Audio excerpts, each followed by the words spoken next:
It is Wednesday, September 5th, and I'm Pam Smith, the Chair of the Select Board. I'm joined here in the room by Mary Layton, our Vice Chair, and Priscilla Vincent, and our Town Manager, Brennan Duffy. On Zoom, we have Did you say 5th or 25th? 25th. Thank you. Yes. Sorry, just, And Zoom, we have Roger Arnold and Marcia Calloway. okay. All right, so the first item on our agenda is the agenda. Does anyone have any comments or any requested changes to the agenda? Seeing none, I will ask for a motion. I move to approve the agenda as is. Okay, thank you.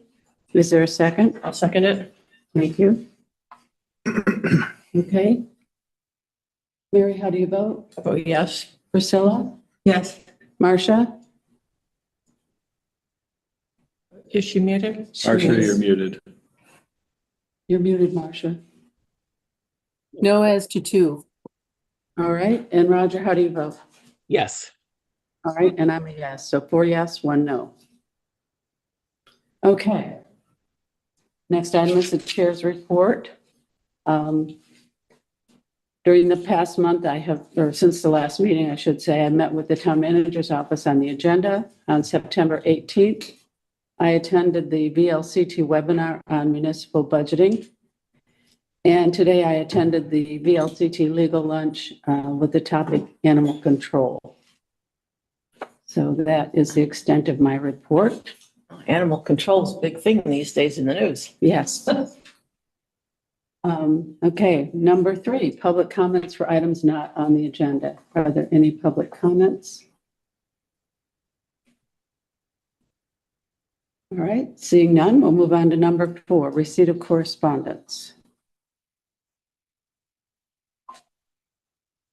Okay, the first item of correspondence is from Bruce Genero, and this is a topic that is number 11, I believe, on tonight's agenda, setting the budget guidance for the coming fiscal year. The second item that we have in the packet was put in as correspondence is the energy assessment that was received from Dubois and King. A lot of interesting information in here. So you might be interested to know that the pellet boiler that we recommended last August is rated as reducing the Carbon dioxide. carbon footprint by 75%, the highest of all. I did notice that. With the highest price tag, just saying. Well, Wait, wasn't that high no, a year there were ago? others that were higher. Yeah. But it was one of the higher ones, yes. Yes. But anyway, then we have an email from Jan Lospear on the Moore Lane Bridge discharge and containment. Again, this is an item that will be discussed later in the meeting under the town manager's report and the contract from Stentec.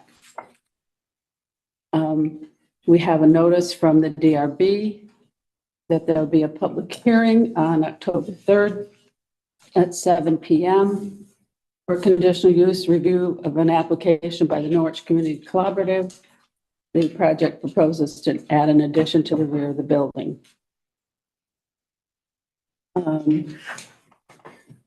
Email from Jen Shepherd talking about the impact of the fireworks noise during the Norwich Fair. And we have additional comments from the Sweetland Farm regarding the right-of-way work that they wish to do. And we have some comments from Chris Kentucky on the same topic. And I'm hopeful that this can be resolved quickly and to everyone's satisfaction. So that's everything we have for correspondence. If there are no comments or questions, I would entertain a motion. I move to accept all correspondence. Thank you, Mary. Is there a second? I'll second. Thank you. Okay, Mary, how do you vote? I vote yes. Priscilla? Yes. Marcia? You're muted again. Sorry about that. Yes. Roger? Yes. And I'm a yes, so it's unanimous. Thank you. Okay, the next item on the agenda are the AP warrants. We have one for an HRA reimbursement. Would someone like to make a motion on that? I move to approve AP warrant number 1181 in the amount of $207.03 to be paid from the general fund. Thank you. Is there a second? I'll second. Thank you. Any questions or comments? Seeing none, Mary, how do you vote? Vote yes. Priscilla? Yes. Marcia? Yes. Roger? Yes. And unanimous, thank you. Okay, and then the next warrant is for the payables. Would someone like to make a motion? I move to approve AP warrant number 1182 in the amount of $134,240.12 to be paid from the general fund. All right, is there a second? I'll second. Thank you. But I have a question. Okay, On page 2, there's a payment for double tax payment refund in the amount of $4,241.02. Is that at all connected to a property that's in between the two town lines of Sharon and Norwich, I'm wondering? I don't believe so. It's probably just a timing issue. Okay. Thank you. That was my question. I don't think Barry is here. Is she on? She is, but I think you're correct. It was two payments. One was. Okay, all right, thank you. Okay, are there any other questions or comments? Seeing none, Mary, how do you I vote? have one comment. Oh, sorry, didn't see. Just a plug for the return of the consent agenda. We have had many motions for what could be done in one motion, so we could be very efficient and effective. All right, thank you. Mary, how do you vote? I vote yes. Priscilla? Yes. Marcia? Yes. Roger? Yes. And I'm a yes, unanimous, thank you. Okay, and then we have approval of the September 11 minutes. Does anyone have any comments, questions, requested changes? Seeing none, I would entertain a motion. I move to approve the September 11th, 2024 minutes. Thank you. Is there a second? I'll second. Thank you. Okay, since there are no comments, Mary, how do you vote? I vote yes. Priscilla? Yes. Marcia? Yes. Roger? Yes. And I'm a yes, thank you. Okay, the next item on the agenda are the personnel policies. We had another draft in, and it's my understanding there were two changes that were requested, some clarification on the exempt versus non-exempt, and a change on the wording for the employee review frequency. Anything else that I didn't cover on that, Brennan? Well, I guess the question about the sexual harassment policy that came up was another topic. And Okay. so that was researched. It looks like the board did indeed in 2019. Excuse me just a second.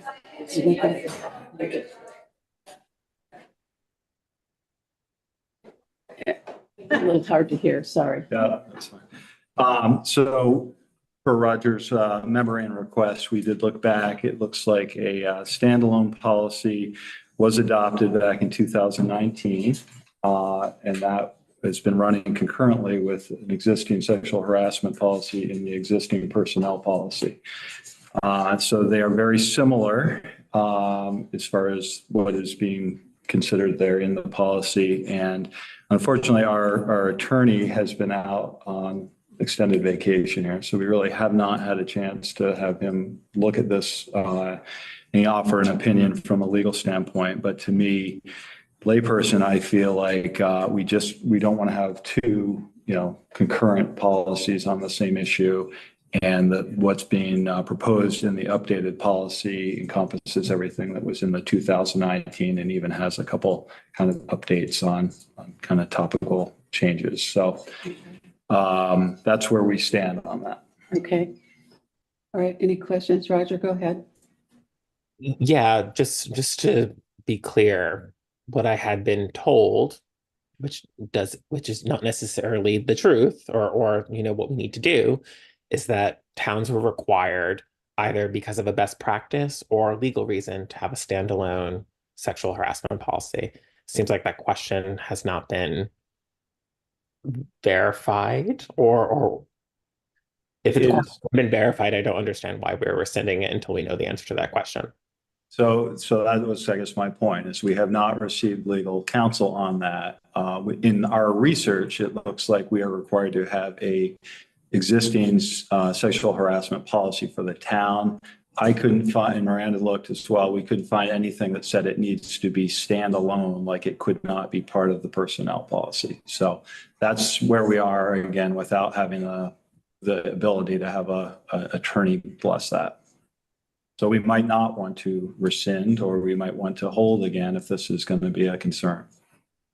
Right, we put the motion for rescinding it on the motion sheet with the hope that Brennan would hear back from the town attorney by this meeting, but that hasn't happened, so. He's out until the end of the month. Okay, so, all right, Marcia, Okay. all right, Marcia, go ahead. So that policy references 21 VSA 4995H, and subsection B of that lists what the policy must include. Paragraphs A through F, and I think that all of that stuff is in our current policy. The only thing on quick read that I could see that had to be a standalone is a poster that has to be put up. And that's to provide the elements of sexual harassment policy. So I think I also share the concern that you don't want too many things that could be at odds with one another. So I think we should just wait for counsel before we take any action. No, I don't see that we have to hurry because we haven't enacted the policy yet. But if this needs to be rescinded, the separate policy, we can. And I think we should certainly ask counsel about what we should put up for a poster. Okay, any other comments or questions? Anyway, go ahead. If we felt comfortable about the personnel policy and the section on sexual harassment, would it make sense to move forward on that? And then when we are in contact with counsel, decide whether or not to rescind the other policy, or is that jumping the gun? Well, we would have two competing policies if we approved the personnel policy tonight with a different sexual harassment section in it. So, Marcia, go ahead. Don't we have a sexual harassment section in the existing personnel policy? Yeah, I was going to say, we've Are they, had, we've but are they had the these, same or are they well, different? there's two different sexual harassment policies, one in the personnel policy that was adopted in 2019, and we've had those running concurrently, I guess, since 2019. So not best practice. And again, we're going to rectify that, but it probably wouldn't change a whole lot if we adopt the new personnel policy with the new language and continue to have this other one on the books, my thought. Okay, I would say too that the existing sexual harassment policy that is being asked to be rescinded in turn references the personnel policy. And so those references are now defunct or, may or may not be existent. So I think regardless of whether or not you have to have a standalone policy, it would need to be updated to properly reference it. And then finally, just so Brennan knows, because he had asked for me to show a paper trail, so to speak, I don't have anything from Herb Durfee, who had made that request to the board, but I do have a documentation where he had taken the draft of our policy and asked Jill Muir from VLCT to review it, from what she knows about their state, both the state policy and other model policies. So I don't know. I don't know. Yeah, we also found some minutes around the time of the adoption that are also kind of explaining what happened there and the process. Okay. But So- it's it still wasn't clear if anyone had definitively said we needed a standalone policy. I guess that's still the question out there. Oof. All right. I see we have a question from Bonnie Mundy. Bonnie, you want to come up and address the board? Yeah, is there any reason in particular why you aren't utilizing the VLCT a little bit stronger and solely relying on the attorney, especially if he's going to be on hiatus for a month? VLCT is there for the town's purposes, and they have a lot of legal counsel right there. I could answer that. We actually, what we're adopting here is really a model that came from VLCT, and we started out working with them very closely. And then we're told that we basically should consult our own attorney at some point here because they did not have the capacity to walk us through every step. So that's why we have our own counsel reviewing it. All right, thank you, Bonnie. All right, if there are no other comments, I'd like to make a couple of comments about the policy before we move forward with it. As you know, I've already stated that I am concerned about the vacation accrual policy. And I went back and looked at the FY24 audit. And it says that we have $63,728 for compensated absences payable, but we never budget for that. That is not in our budget. We budget for people's salary, but not for any accrued vacation time that they have accumulated. So that is a major concern, especially when we're looking at the number of hours that can be accrued over time. The other concern that I have is about Addendum B and expecting all elected officials to sign that. What I noticed that was missing from that policy was how elected officials would interact with other elected officials. And I think that's something that we should address. I don't think that we show the kind of respect with other elected officials that we should be showing. I won't get into examples, but I could give several.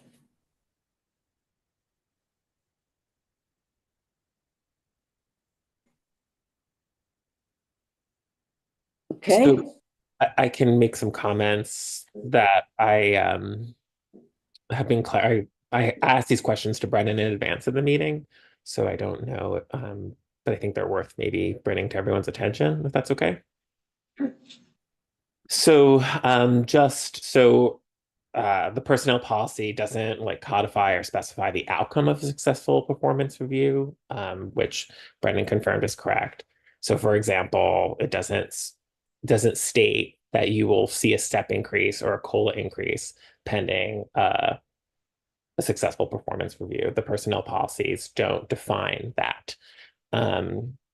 So instead, I think rather than codifying that in policy, I think what we're seeing is that we will procedurally, operate, as we have been. So the policy stays silent on that, but there's a procedure that we have in place. And I'm sure there's good or bad reasons for it. I just wanted to bring that to everyone's attention. But I do think, meanwhile, the draft clerk MOU, states that a step increase will be promised, right? So we have personnel policies that don't make these assurances, but we potentially may have a clerk MOU that does. So we'll probably talk about that in the clerk MOU, but I wanted to highlight that. Finally, I had questions about other elected officials and step increases, which I think Brennan answered well. So if the listers intend to seek a step increase, Brennan pointed out that their meeting minutes to set their wages indicated that they would be. The recent vote that authorized the lister's hourly wage, they will be considered hourly employees, have autonomy to set their own wages and approve their own timesheets and expenses. And indeed, they do so. So I think that's important. And then the wages in employment would be reflected. I asked, are their wages in employment reflected anywhere in the personnel policies for that office? And Addendum B, it would apply to listers if signed. So, so I just had questions about sort of like how the wage scale and the step increase in COLA sort of functions around these personnel policies. And I guess I want to just mention that to the group and let you know that Brennan answered these questions quickly and in a helpful way. All right, great, thank you. All right, any other comments? Mary? I think consistency does seem like a good thing. So maybe we should talk about that one. There was an article passed, what year was it, Bonnie, that the town clerk would receive a step increase every year on town meeting day? Forget what year that was. I looked it up. It's been a long time. Yeah, but it's And passed by the town meeting. Right, but by consistency, I meant for the rest of the, group of employees, according to what Roger's saying. I We believe don't that, link the performance with a step. Is that what you're saying, Roger? Yes, so I would say that nothing is guaranteed, nothing is stated in the personnel policies what happens after a performance review. That is not defined in policy. I'm sure there are good or bad reasons for, or there's reasons for that, right? And obviously it's a choice. Brennan said he envisions this being done in a procedural way, which are defined by his office. I see that step increase as a merit increase. It's not guaranteed. Okay, I'm just saying that it's a departure from the past, but it might be a good one. Because, unless there was, I think, gross negligence, I think there was often a step increase. Well, the COLA is guaranteed because it's a cost Yes, of it living is. adjustment, and that comes every July 1st. My Excuse me, understanding, just to be clear, none of Roger, that. excuse me, but I was speaking, thank you. It's my understanding that the step increase is a merit increase. That was the introduction to the step increase that I was told when I was a lister and we had a clerk that we employed and reviewed. So that's my indoctrination to step increases. Roger, you had a comment?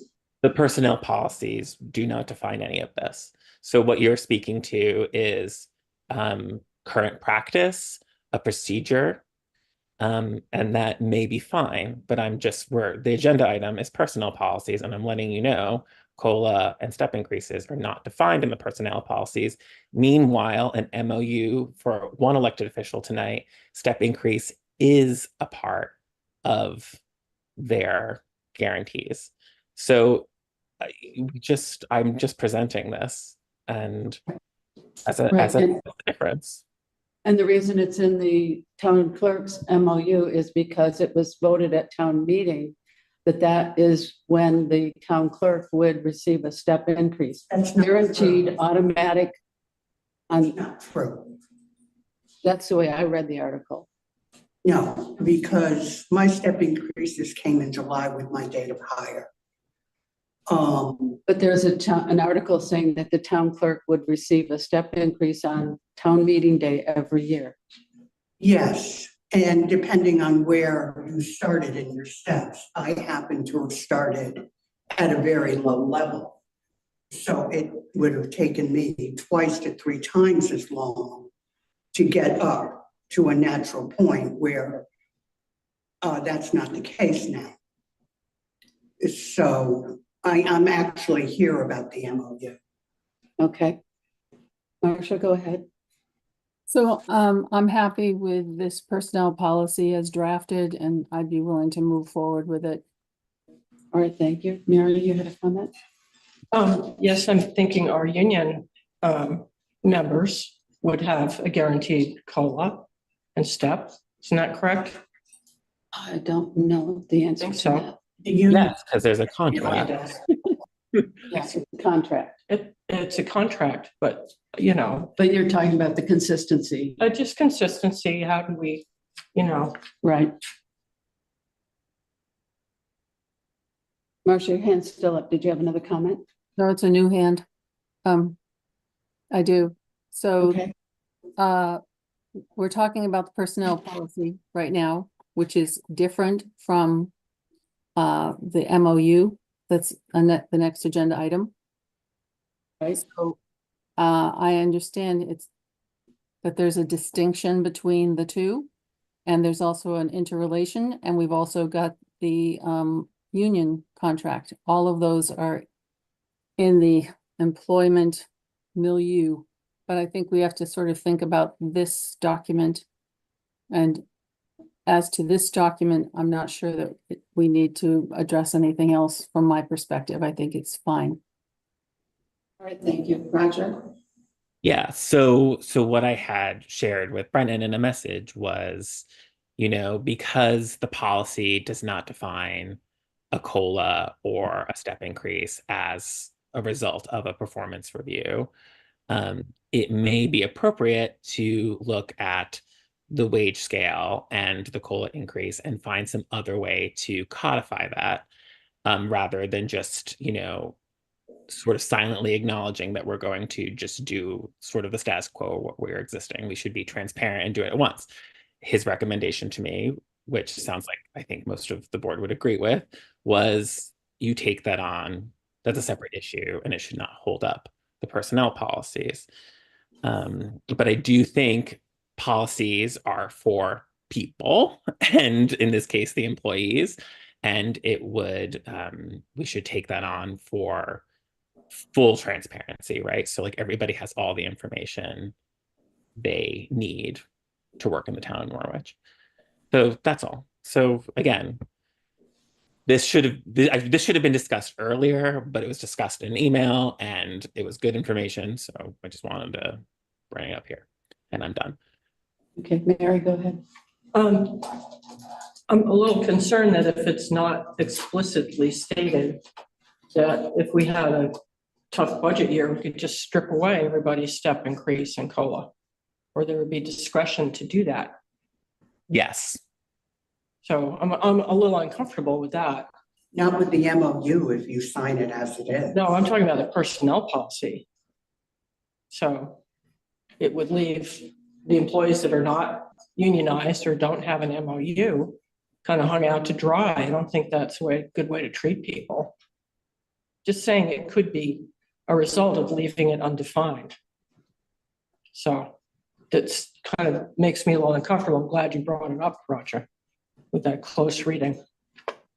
Mary, Marcia, go ahead.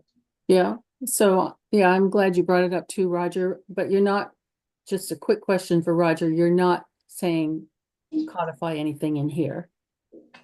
I'm sure, look, I trust that was a question and that it was decided not to. So what you're doing is you're not using policy to define COLA and step, which is fine. But then there's this, I think there's this lack of transparency around procedurally what we will do for our staff. And I don't know how much the board should be involved in that discussion, but I do think we left sort of the wage scale question sort of flat, right? We had a discussion around it when we got the compensation study, but it might be worth having a resolution or affirming some kind of wage scale. But yes, to answer your question, I would be fine adopting personnel policies without it, with the understanding that we would look at that, because yeah, like you're not guaranteed a COLA or a step year to year under these policies. And can I follow up to Mary's point? Sure, go ahead. So Mary makes a good point, but I'm thinking it doesn't really matter what the personnel policy says if there's not a budget, right? It doesn't come out right necessarily in terms of fairness to our employees, but if there's no budget money, then the personnel policy isn't, the tail wagging the dog. The budget kind of controls. True. And so again, I think we've Right. done what we can do. That's true.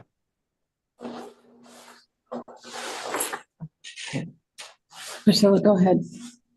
there is what is perhaps growing sentiment in town that we really try to hold our budget as closely as we can and avoid increases. And so I would be really a little reluctant to put any, I think I'm agreeing with Marcia and Roger that we don't want to put anything in the personnel policy that says you're automatically going to get a COLA or a merit increase. And, okay, so it becomes a difference between the unionized and the non-unionized people. But how are we to respond to citizens who say it's becoming unaffordable to live here?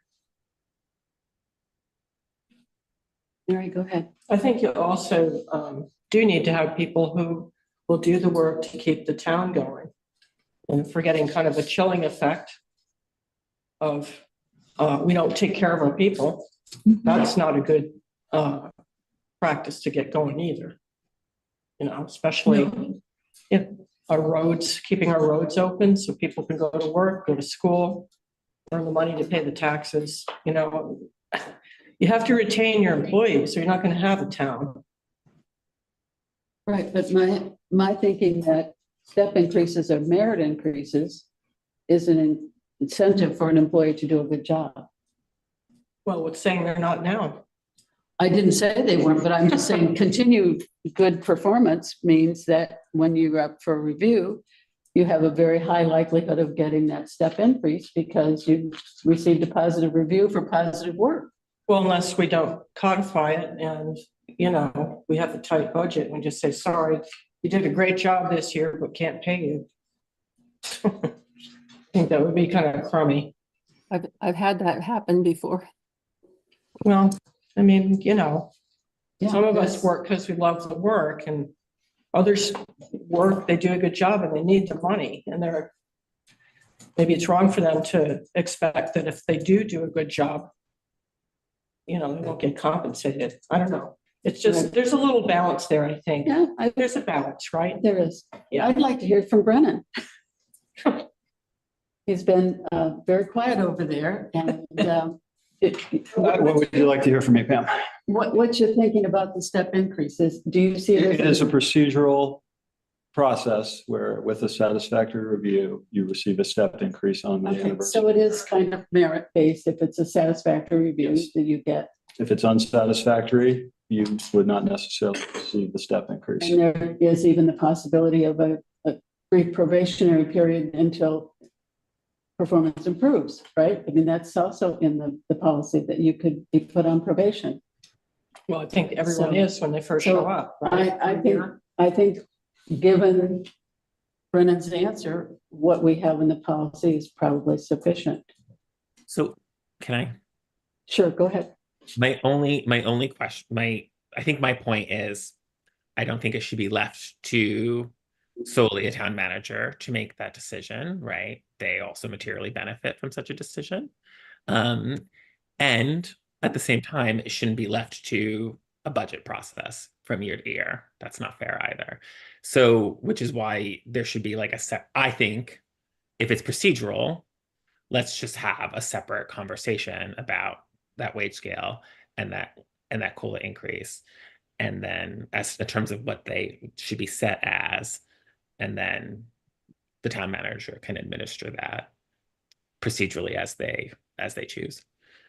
But again, the agenda item is personnel policies. I understand why it's not in there. And so I am comfortable adopting it as presented. Okay, Marcia, go ahead. I'm happy to have that kind of a conversation that Roger's talking about. We flirted with doing it when we approved or ratified the sorry, I'm very tired. The what's it called? Roger, help me. Performance. No, the Compensation study? union contract. Yeah. Oh, So I'm just saying, I think it would be a good conversation to have. Okay, So Pam, yes, go ahead. is this a third reading or indeed is this an adoption? That's up to this board. mm. That's not up to me. That's up to the board. Does the board want to accept this as a third read? Or do we want to approve the personnel policies and move on. Marcia? I'm happy to make a motion to approve them.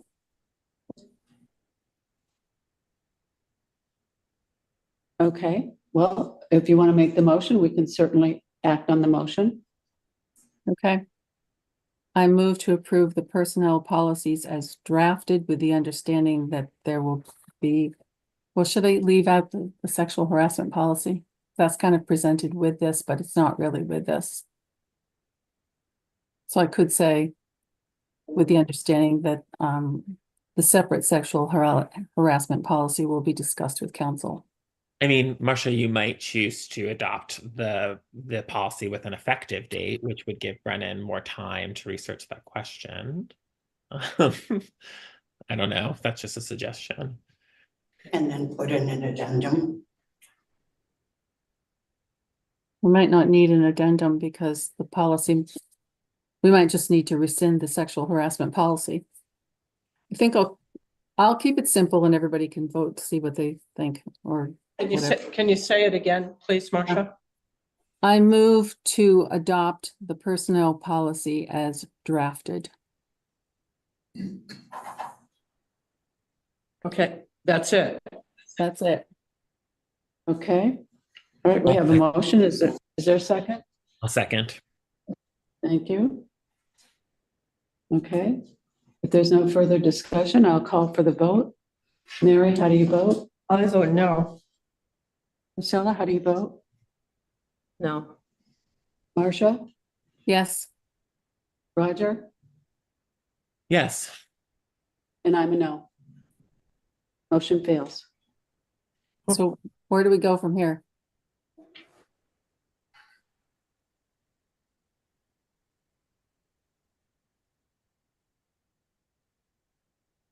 I don't know the answer to that unless we want to bring it back to the next meeting. And if there are some changes that need to be made in order for this to pass, then we could request those changes. So I understand Mary's vote based on what she contributed to the discussion. I do not understand, Pam, your vote or Priscilla's vote. So if you could explain your votes a little bit more, that might provide future directive to town management. My vote is based on the fact that I don't agree with the vacation accumulation policy, and I don't agree with addendum B. Would it be reasonable to have a sort of a show of hands about how people feel about those two things? Because I think we need to narrow this down.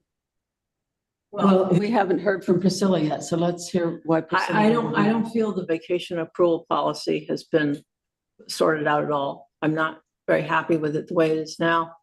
And I just sort of don't get addendum B. It's like, sorry.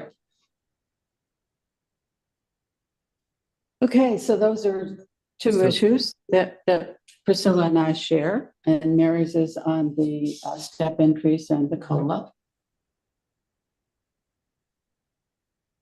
So what I might say if I were, so I don't know how Brennan is evaluating this comments, because there's actually consensus around the vacation and there's consensus around the addendum B. I think I'm more keen to support Mary's concerns in order to get this passed than I am Priscilla's or Pam's. So I don't know how Marcia would feel in that spirit of that compromise. I agree with you, Roger and Mary, but I would like to know how that would look. How do we do that without having that other conversation about, you know, the equity between the union and this? The other thing that we need to keep in mind is the budgetary concerns, you know. Merit increases would happen assuming that there is a budget for those increases. So if you're going to talk about step increases and COLA increases, you have to also talk about budget, in my personal opinion. I think the caveat is if there is a budget. And that's up to, you know, we have to do that and the people have to vote for it. But Right. Mary, can you see a way out of this? I'm just wanting to understand something about what you just said. So let's say that we did decide to have a section in our personnel policy for, I suppose it would apply to non-union employees that had to do with the step increase in COLA. Should be merit-based, I think, you know, but I think your question is parity, like should it match what the union has? Is that true? That's what you were talking about? Oh, it should match or shouldn't match? Well, I think parity is good. I think what you were talking about was you wanted some assurance or something for the people to understand that there would be a benefit, right? Yes, I was concerned about that, but also, you know, what you just said, it just comes back to our wage scale, which seems to have been mostly created via union negotiating process, right? And the COLA is the COLA. That's, you know, just an average. So that's, you know, that would be the same.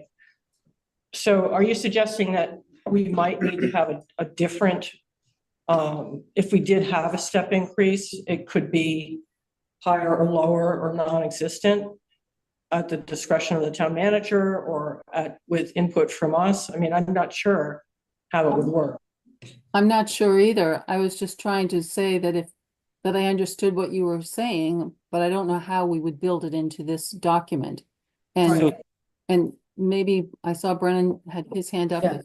I was going to ask Roger, if you don't mind, I'd like to go to Brennan first. He's trying to interject something. And so. This question came up yesterday from Roger, and he asked the question, is this directed specifically in the personnel policy? And the answer to that was no. It's, I think, intentionally been left silent because there is the potential at some point in time, you might not be able to offer a guaranteed step increase or a guaranteed COLA. However, that has been the process and the procedure for, I think, as long back as people remember. It's always been tied in exactly as the union contract has been, where it's a 2% step increase. And it's a COLA that's based on the 5-year moving CPI index. You know, there's a algorithm that goes with that. Right. So I'm not quite sure what the concern that has been raised today is doing to approving the personnel policy, because that is how we've been going forward throughout these many years without a problem. When we build the budget for the operational budget, we are building in a step increase and we're building in whatever that COLA is. At the end of November, we plug a number in for everybody, every town employee that's going to receive those. So I guess to alleviate Mary's concern, that is done, I think it would be very extraordinary to ever step away from that process, but it is not codified in the personnel policies. And if that is an insurmountable obstacle to voting yes, then I don't know where we are, because we've just. So basically what you're telling us, if it ain't broke, don't fix it. That would be accurate, I guess. This had never come up again until Roger posed the question in a private email to me yesterday, and I answered that today. Okay. So that's kind of where this discussion has started today, but it hasn't been a problem to date, and I don't see it being a problem in the future. Okay, Roger, go ahead. Yeah, I mean, I think certainly this board is sort of having certain management duties, right? We're not the workers of this town, we're management. It is it's in our interest and the town's interest to not make any kind of promises in policy. Like you just shouldn't do that to give yourself the most options. Like you just don't do that, right? And so I understand. But you know, we keep referring to these practices that we have as if these practices are on great solid ground. And I don't think they are, based on the last time we took up that conversation, both when the compensation study came out and when the union contract was ratified. But I think it's generous to make certain assurances in policy. A way out of this could just be to use the lawyerly language of may, and you could simply say somewhere in the performance evaluation section, a successful performance evaluation may result in whatever, and leave it at that. And that might be a way to gain Mary's vote towards adoption. Thank you. But I'm not speaking for Mary. I don't know if that's sufficient. Okay. On the topic of parity, I pointed out at the last meeting that the vacation accumulation policy in the CBA is very different from what's in this personnel policy. So if you're looking for equal treatment or parity or whatever you want to call it, consistency, those policies are not consistent. Okay, let's point that out. Yep. But one is a contract and the other one is they're not the same thing. Well, if we're going to be consistent in one area and not in another, we need to admit that we're not going to be consistent across the board. It's my point. So where would this board like to go? You want a motion to reconsider? Do you want to leave this to the next meeting? What would you like to do? Marcia, go ahead. Well, I think we have to do something because, you know, this has gotten nowhere really. I mean, we've fleshed out everybody's concerns, but we're without an up-to-date personnel policy. So Brennan really doesn't have anything to drive.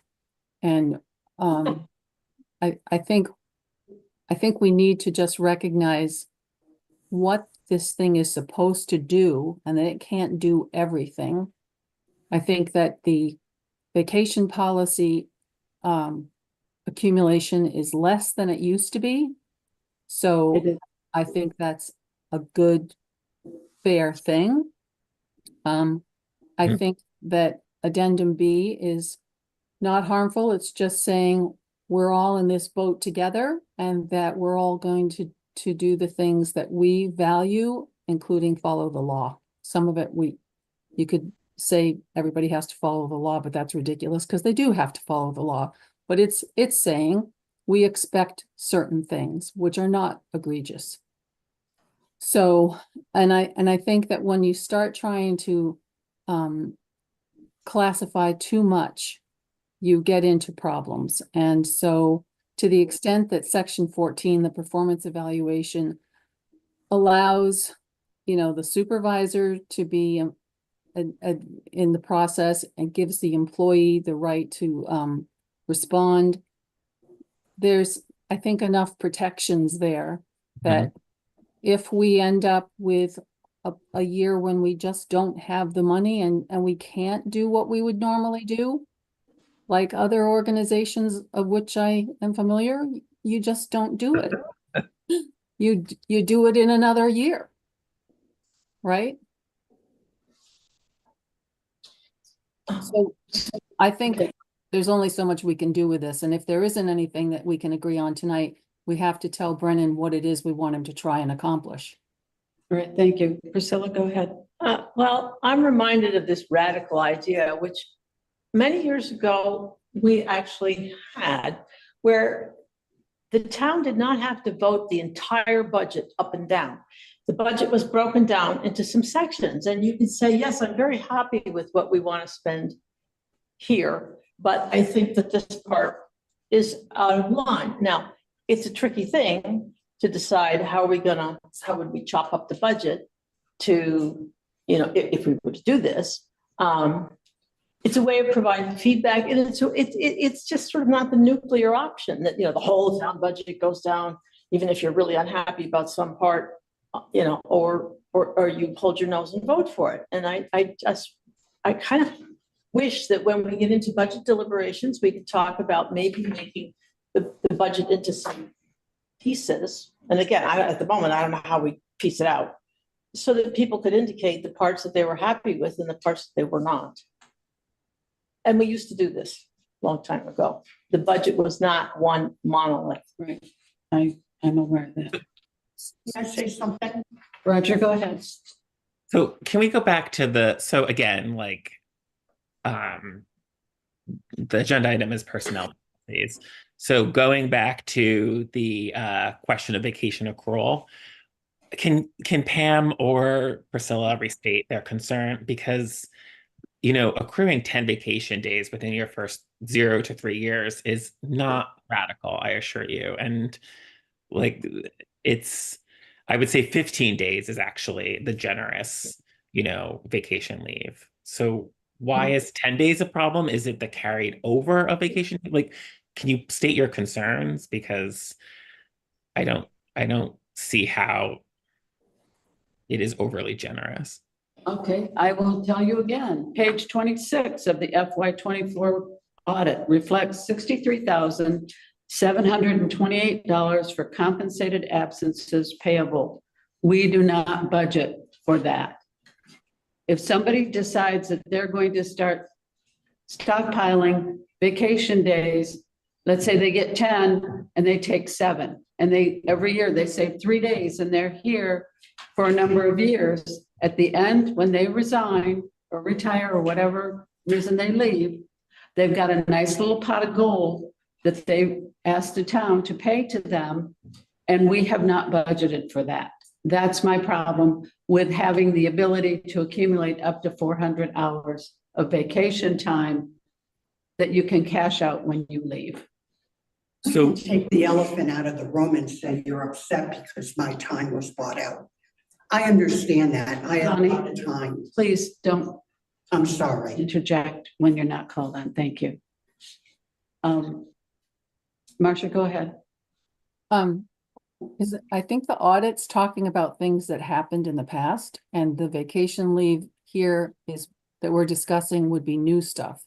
And it would seem to me that it would be pretty easy to plan based on, every time the supervisor does their annual review, we could be planning for this kind of thing. How many days have been accrued at this point? It might be just part of the process that we ask our administration to keep track of so that we can budget for it. It just doesn't seem like it's a huge deal. If you look at page 14, it says that you can accumulate up to 50 days or 400 hours if you are here for whatever it is, 20 years or something. And Bonnie points out that she is one of the people that did do that.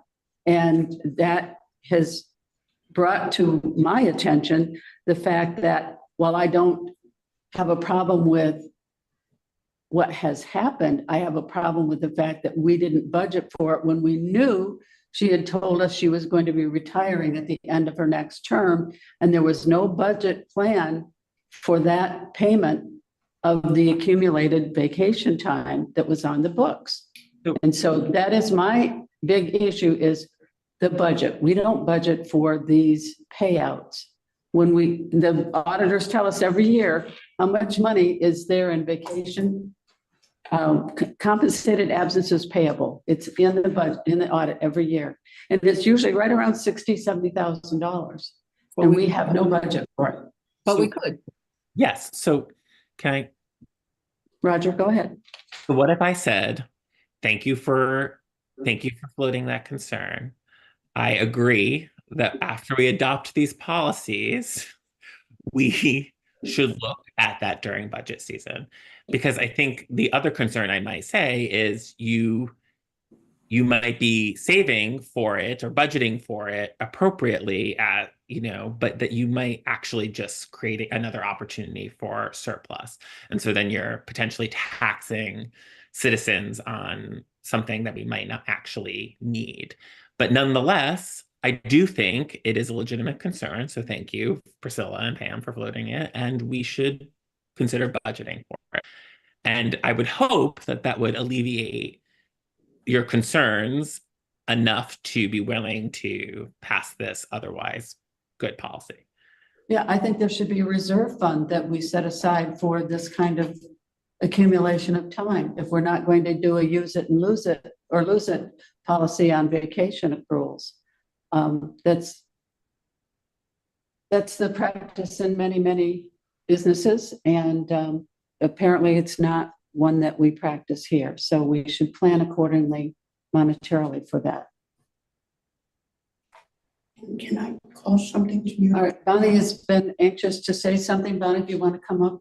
Yeah, You need to come up to the table, I'm not please. including you in this, but as well as my departure, you had a town manager left that you had to pay vacate. You actually lost 2 town managers that you also had to pay vacation time with. And I can rest assured that theirs was far more expensive than my 400 hours. Right. They had. So it's not just the town clerk and somebody buying out their time. Separation agreements maybe should be looked at a little more differently instead of rushing to sign them and giving them a very hefty vacation payback. Right, those town managers had a contract that we had to abide by. I understand. It also hasn't been an issue. We haven't actually look, I think we need to pay more attention to what actually becomes surplus in this town because we do have a lot of it. But nonetheless, we haven't been in a situation where we've been financially in trouble as a result of needing to pay people the vacation time that they are entitled to. It actually, so while I understand the intellectual concern, it actually hasn't materialized as a problem. Nonetheless, I'm willing to see it as a budget. And I feel like the point of political work is to then hear that assurance and give a little. So that's what I would ask of you two, is to give a little. I certainly gave a little on all of the concerns that I've addressed today. Priscilla, go ahead. We talk about parity here and there. What if we said it's gonna be like the union contracts version of how much you can accumulate, use it or lose it? I could live with that. Marcia? What is that? And I would, that's a new question, but I was gonna say, I sort of look at this payout as a benefit of retention. You know, if we're lucky enough to keep people as long as we kept Bonnie, for example, then, you know, I think that's a good thing. Do we give vacation days as a benefit because we want them to go off and get some rest and refresh themselves to come back to their job with more energy? Or do we give them vacation days so that they can build a nest egg that they take with them when they leave? The personal decision. Yeah, we can't adjudicate that. Right. The union contract, I think, says that the maximum you can carry over in any 1 year is 80 hours. I read it the last time. 180, I believe. I read it the last time, and I don't have it in front of me now, but If you want to Anyway. provide, go ahead, Roger. I mean, if you want to provide certain conditions around vacation accruals, you can do things like you're required to give a month's notice in order to receive your payout. You can add certain conditions to the vacation time if that is, helpful in any way. Bonnie gave us 3 years. She said, this is my last term. So are you mad at the policy or are you mad at past boards? What is your frustration? My frustration is that this is an overly generous accumulation policy and it is not consistent with the union contract. So we can't talk about consistency in one area and not in others because we're not being consistent. But I think you weren't in favor of consistency of we're not even talking about that, but also you weren't in favor of that kind of idea when we discussed that actual idea. You're wrong. I have been bringing this up at almost every single meeting that I am not in favor of this accumulation policy. Pam, it is your job to guide us towards a resolution as chair. So what is that? I think maybe we need to put this out to the next meeting then. To what purpose, though? I think Brennan needs some guidance. Well, unless Mary's willing to change her vote, I don't see how we can approve this tonight. Or Priscilla? So I have a question again. Brendan, did you say, if you don't mind? No, okay. So when did you say the attorneys would be back? Was in October or? No, well, yeah, it's in September, right? I think the out of office said he'd be back in September. Okay, so we also had our question about the sexual harassment policy. So we could wait till the next meeting and see if the council is back, maybe all cool off a little bit and move to, accept this as a third reading and bring it up again. Because I don't think we're really,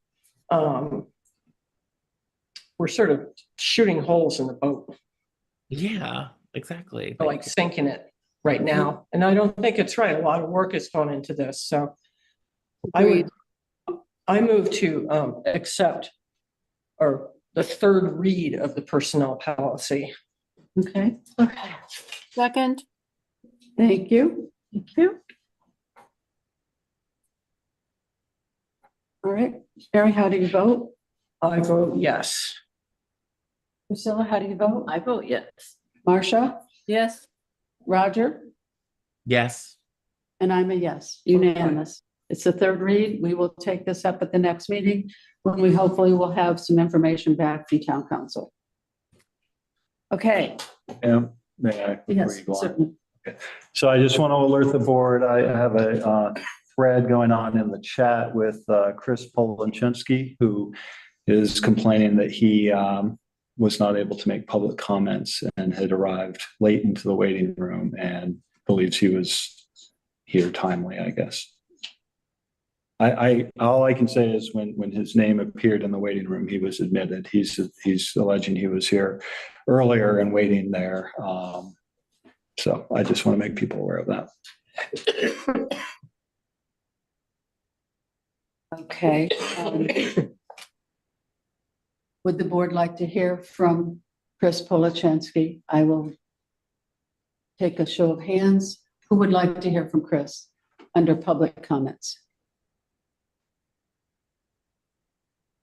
Okay, so the consensus is that we will allow him to make comments. So Chris, we have your letter that was in the packet, and we did cover that under correspondence. And so if you'd like to, I'll allow you 3 minutes to make a public comment. Thank you. And just a quick question. I don't know if any action was taken on that. I believe I was here at 6:34, got admitted at 6:46. I did send my browser history to Brendan showing my login time. Well, no, we just accepted correspondence, so there was Okay. no action taken. No action at all on it. Okay. Well, then I guess just a quick comment is that we're requesting that there be some action of some kind. We didn't see anything on the agenda at this point. We're not sure how we get that to happen. I think we did reply to the comments that the select board had questioning whether it was a town issue. It is a town issue. We checked with VTrans, though it is a state right of way. It's town maintained. Town has to control whether a permit would be issued or not. And then the other question that was raised last time was whether the select board could intervene. The select board does have the authority to direct the town manager in all matters. We think that that's a rarity. We don't want the select board intervening on a day-to-day basis. We think we presented some reasons in our earlier correspondence why we think this is a unique case and that there might be some reason to intervene. We did show that a large number of properties in town have had the lawns or flower beds or whatever graded right to the road through the right of way. Roger Arnold's yard, Pam Smith's yard. This is really common. I don't mean to single anybody out. Lots of people have done this. So we're just looking for how we get from where we are to there. We got really stonewalled. We've now hired Pathways engineering firm to deal with Chris Kaufman and to talk with the town manager. We feel like there should be a possibility for positive outcome there. We haven't seen anything. We're wondering if the select board can direct our town employees to work with our paid engineering consultants to come up with a positive outcome. Thank you. Thank you, Chris. Yes, go ahead. I feel that it's very important that the select board be a place where any citizen of this town can come and appeal when they think they're having a problem. I mean, you should go through, the proper channels, but if you feel stymied, you have a right to come to us, and we have an obligation to listen to you. So far, we have heard the case made by Chris and Nora, which I've found very persuasive, but I also haven't heard from the DPW about why they think it's a problem. And I would like to hear from the director of the DPW why this doesn't seem like a good idea. And until then, I don't see how we can help out. But I would like to request that we hear from Chris Kaufman about this. Marcia, go ahead. I think the problem is that the select board has no role under section 1111, Title 19.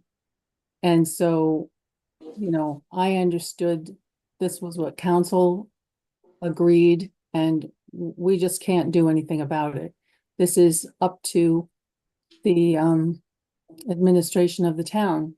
So the DPW director, I think, is the one that gets to do this, and for very good reasons. We basically, I think you can imagine if everybody in town decided that they wanted to do their own thing, we just couldn't do that, especially with all of the problems with water and the different sorts of things that are going to happen. And if things go badly, then it's the town that's going to have to pay for it. So basically, I think it was decided the select board doesn't have a role in this. And I'm sorry, and I agree with Priscilla, everybody should let us know what the problem is, but I think we have certain limits, and if we don't follow the rules about who does what, we end up with chaos. All right, thank you. Chris, go ahead. Well, respectfully, I think you do have the authority to review any work that's happened at lower levels. Whether or not you would issue the permit, I don't think that's necessarily the case, but I do think you could say, it doesn't appear this is being processed equitably to other permit requests. There are other people who've done this in town. What did they do? Did their engineering firm do something different that we haven't done? If we could get that feedback, then I think we could respond to it and we could work through. We just got this absolute no, and it's from someone who's, sent us an email after damaging our mailbox and our livestock gate and mowing one of our trees that said, "Be advised, anything in the town right away can be damaged at any time." I think we have a problem with the town employee here, and I do think the select board in that kind of level has an authority and a need to intervene. Otherwise, there's sort of a tyranny of one possible individual. You can say you don't believe us. That's fine. You can do the investigation. I totally respect the board's need to gather more information. But please give us the benefit that investigation and thought process ought to actually happen. Thank you. Thank you, Chris. Yes, it's my hope that we can find an amicable solution to this. They're hiring engineers and contractors to do the work, and it seems as though they're working hard to meet the requirements of the town, and so I'd like to see the town try to meet them halfway. But that is just my personal opinion. Okay, with that, I think we will move on. We have other items to cover this evening. Thank you, Chris, for coming and sharing with the board your thinking. I wish I could offer you more hope, but at this point, the board is not in a position to direct the town manager to fix this, but I can certainly say that I hope that an amicable solution can be found. I would like to add that I hope that also, and that it happens promptly. All right, thank you. Okay, Thank you. all right. Yes, thank you for coming. Okay, the next item on the list is the town clerk MOU.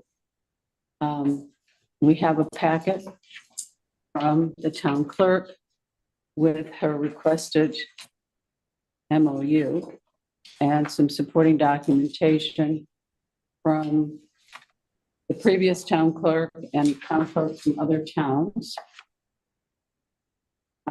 Is Lily doing tonight? Really was on. Okay, there she is. Okay, good.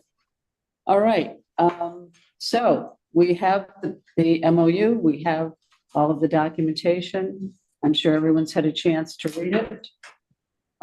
Does anyone have any comments or questions for Lily?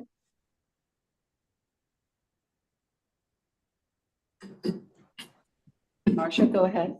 Yeah. Hi, Lily.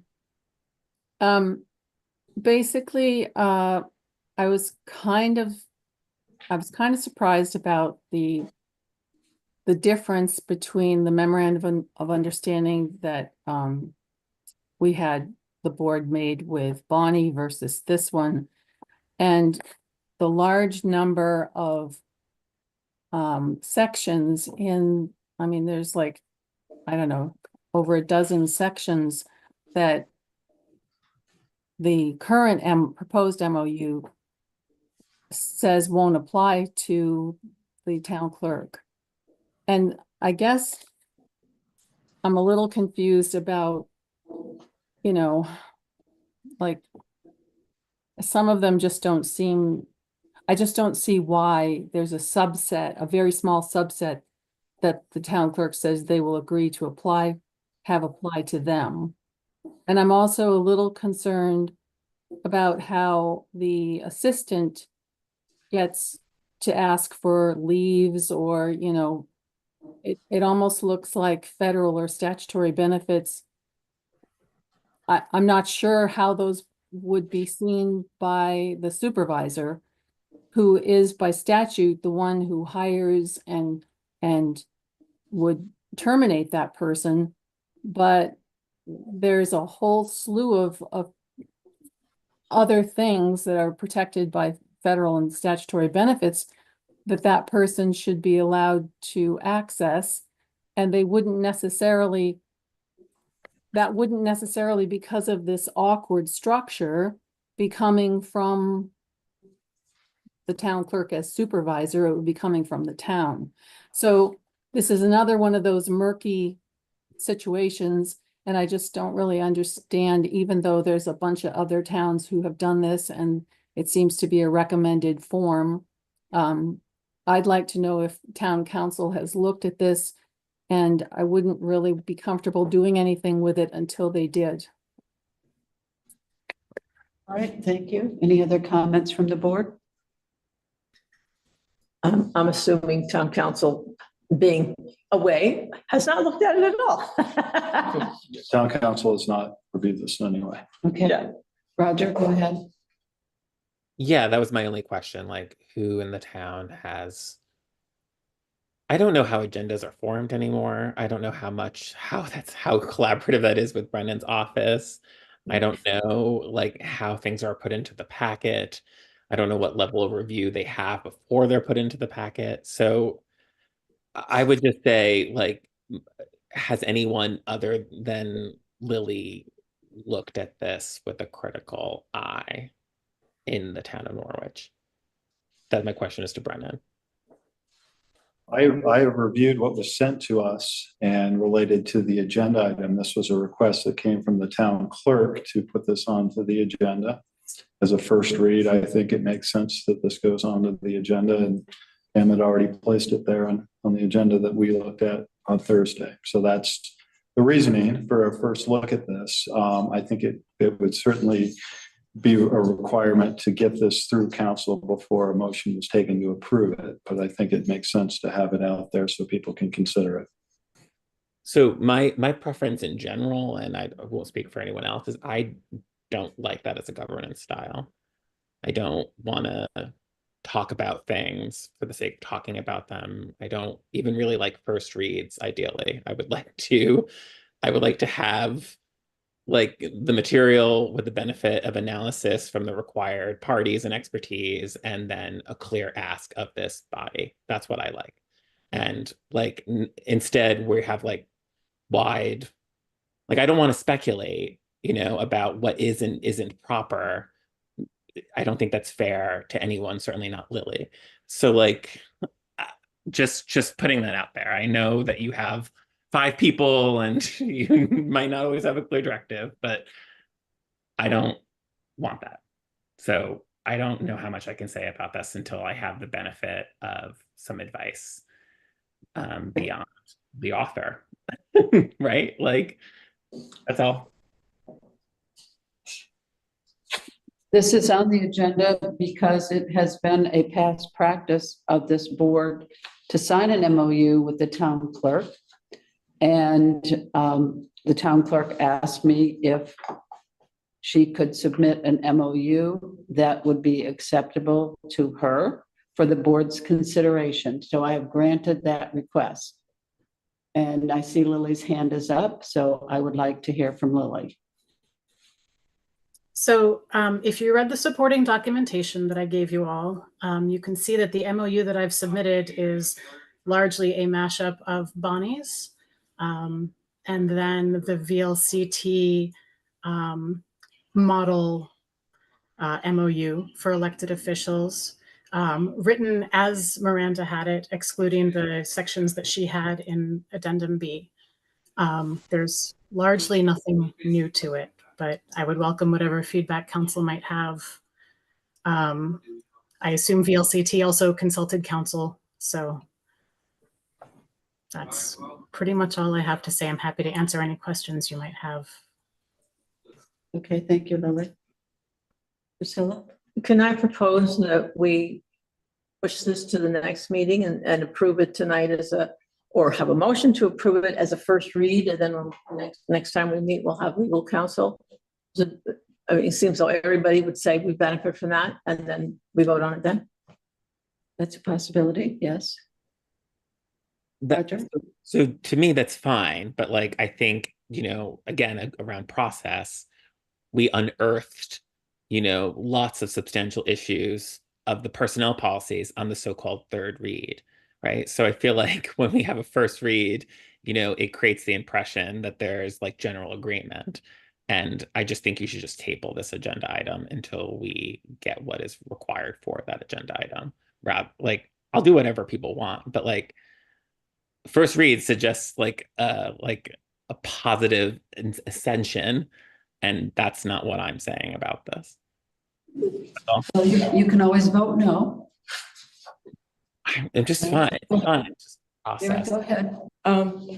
I had noticed that Bonnie Monday had her hand up a little while ago. Yep. And wonder if she has input on Right. this.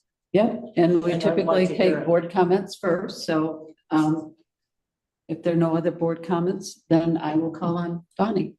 Bonnie, Do you mind if I sit there? We hope you would. that is the practice, yes, thank you. So actually, I did look at this. And my first blow through was, it really didn't sound like an MOU. It sounded like a list of items that were expected from the town rather than any actual assurances from the town clerk. Now, I have to refine this.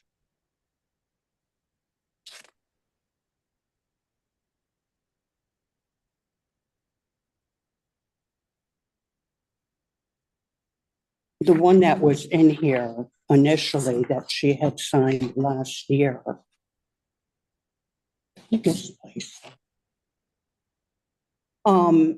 Essentially said that she expected to be compensated for certificates and things that she were to obtain during my tenure as town clerk, I was encouraged just to seek seminars and training sessions that only pertain to the state of Vermont. I was not met with positive feedback to go to different states to get my training, to work for a certification. So I kept most of my education to day trips and my own transportation without overnight stays. But as I read through it, it said that the only policy that she would really recognize is the sexual harassment policy, and policies not giving any assurances as to how much time she would be spending in the office, not assuring, as it is now, there's been a lot of time out of the office for certain trainings that Judy does cover the office while she is out of town or out of pocket. And one of the MOUs that I signed also had cooperation before I can fire or hire a town clerk. When there was the select board form of government, it would be in collaboration with them, and with the town manager form of government, it would be in collaboration with them. And although, yes, I could be protected, or she can be protected from firing, but at the end of the day, is it firing because of poor workmanship? Is it a firing because they don't get along well? It has to be really justified. So there's a lot of protections that are given to the town clerk. However, there's nothing assuring the assistant town clerk. I have a copy of the policy that the town manager, at that point in time, it was Neil, and I put together for a assistant town clerk job position, and also from the municipal law handbook, law basics. It states the town clerk has the authority to appoint one or more assistant town clerks who hold office during the clerk's term or until the clerk revokes his or her appointment. At the same time, the select board has the authority to adopt personnel rules that do apply to your assistant town clerk. She is abided to follow those personnel policies. In many cases, these rules include hours of employment and procedures, and that must be followed before an employee can be hired or fired. While it is likely that a court would find that the clerk may set the assistant clerk hours and make hiring, firing decisions according to his or her own policies, the only way to prevent legal confusion is to ensure that the personnel rules clearly state that they do not apply to the assistant clerk. Okay, Bonnie, I'm going to ask you to wrap up. Do you have much more? I would like to give you each a copy of the assistant's job description, as well as the printout for the municipal law.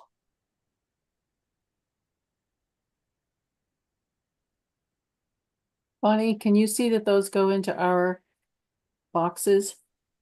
I can certainly ask Brennan to do so. Thank you. This one. Oh.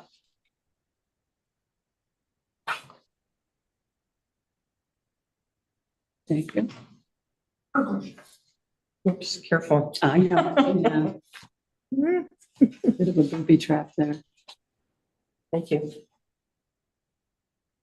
And Brennan, I'll give you these for Roger and Marsha. There's one. Miss Madam Chair, should these appear in the next packet as well, since they've been distributed here? Yeah, I think so. I just, one of my things I'm very concerned about is there's a lot of expectations that the current clerk is expecting from the town, but there's no reciprocation. There's no guarantee how many hours she'll be in office in person. There's no guarantee that sick time, vacation time, personal time is being allocated correctly, where when I was clerk, I was put under a microscope. If I stepped out for lunch for an extra hour, it went to my personal time. So my accountability was to a much more crucial standard under purview of the town manager and purview of the select board than what I currently see being happening. Okay, thank you, Bonnie. All right, so what would the board like to do? Would you like to accept this as a first read, or would you like to table it for the next meeting? I see Lily's hand is up. Go ahead, Lily. Thank you.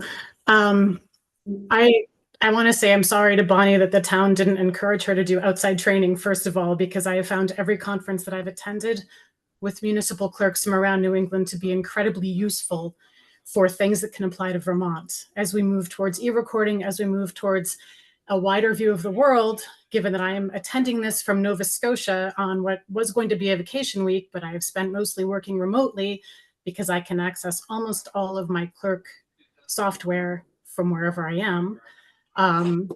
The expansion of the world is happening, and the more that the Vermont clerks can get out and see what clerks in Massachusetts and Connecticut and New Hampshire are doing, the better off we are here. And I've learned invaluable things from all these other clerks. In terms of writing down what hours I'm going to be working and that sort of thing in the MOU, that didn't appear in Bonnie's MOU, and it doesn't appear in the VLCT model MOU or any of the other ones that I've submitted. I'm not sure why that would be included in there. And as far as the list of things the town owes me, again, I'm taking from the VLCT model template. So I guess talk to council, talk to the VLCT lawyers and see why they included those things, right down to the language on the assistant. That comes from VLCT. The exemptions from certain things like discipline and termination for the assistant comes from VLCT. So, I mean, I guess council will have the answer. It's there. It's been vetted by council before. It can be vetted by council on Norwich's dollar again. All right, thank you.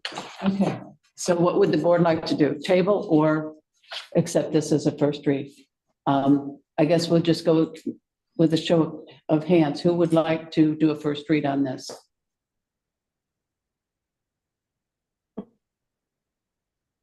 Okay, we have 3 yeses on that. So would someone like to make a motion? Yeah, I move to accept the MOU with the town clerk as a first read. Is that how it goes? Yes, that's fine.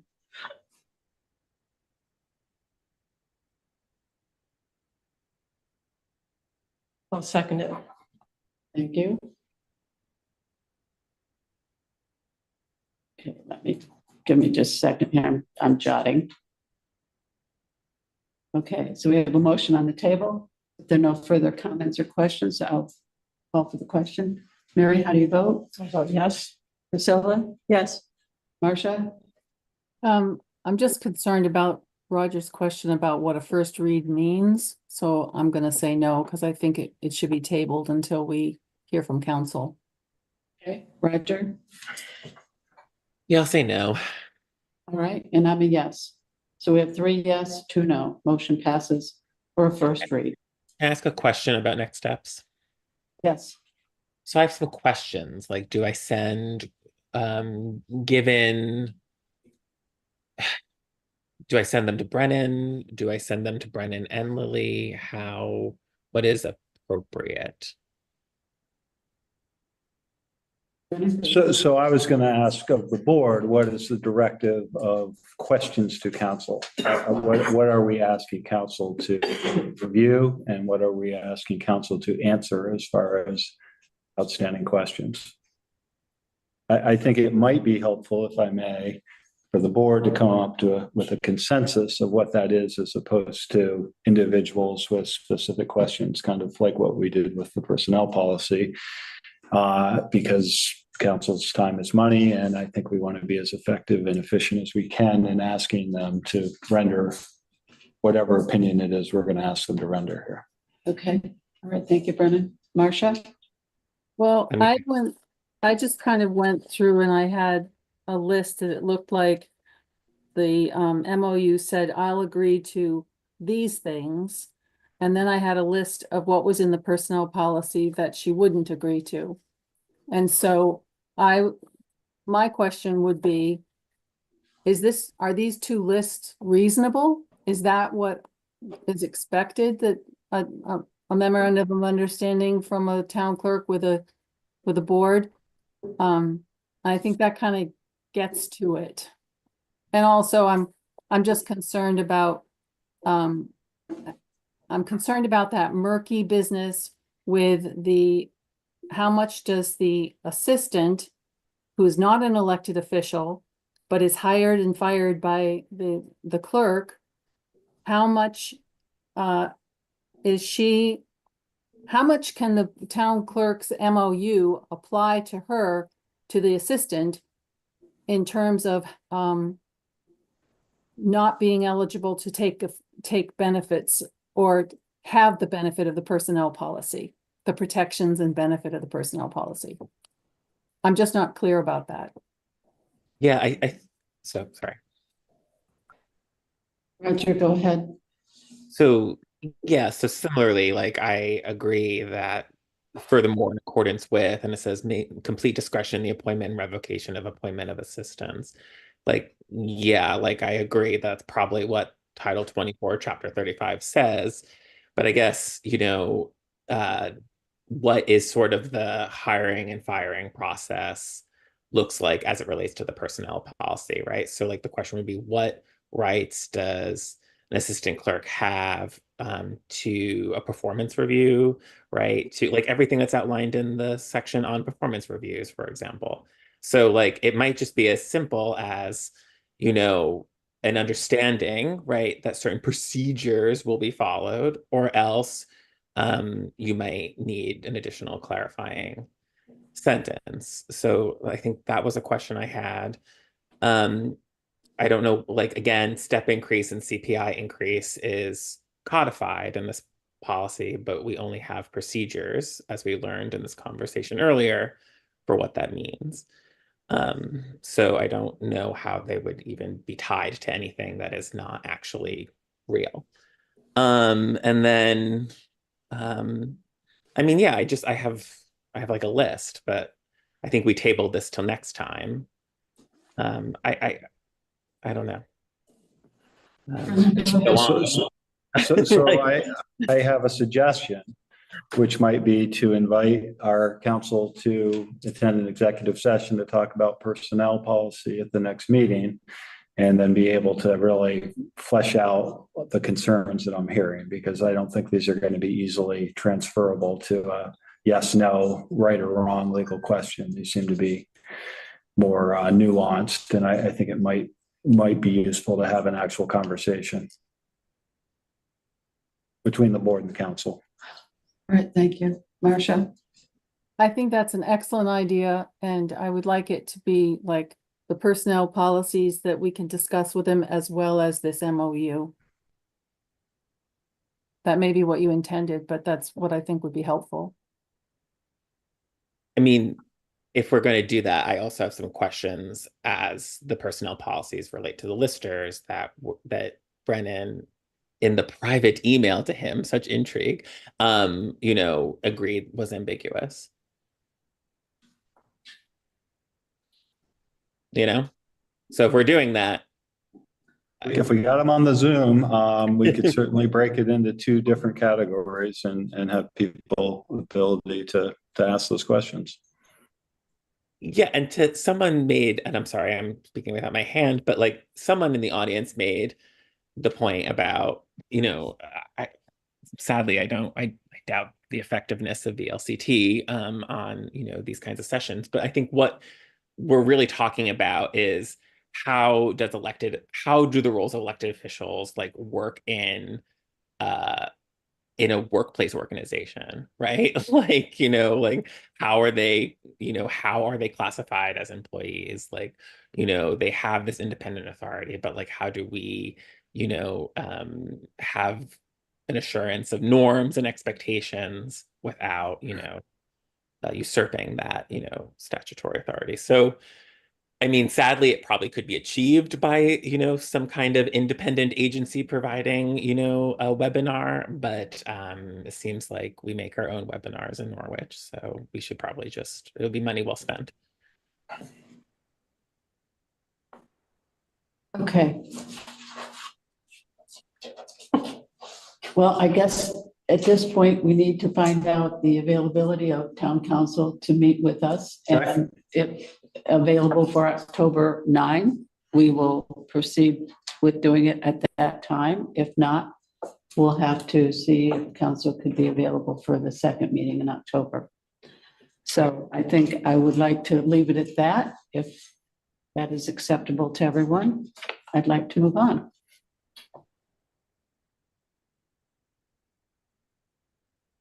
Okay, the next item on our agenda is the town manager's report. So, Brennan?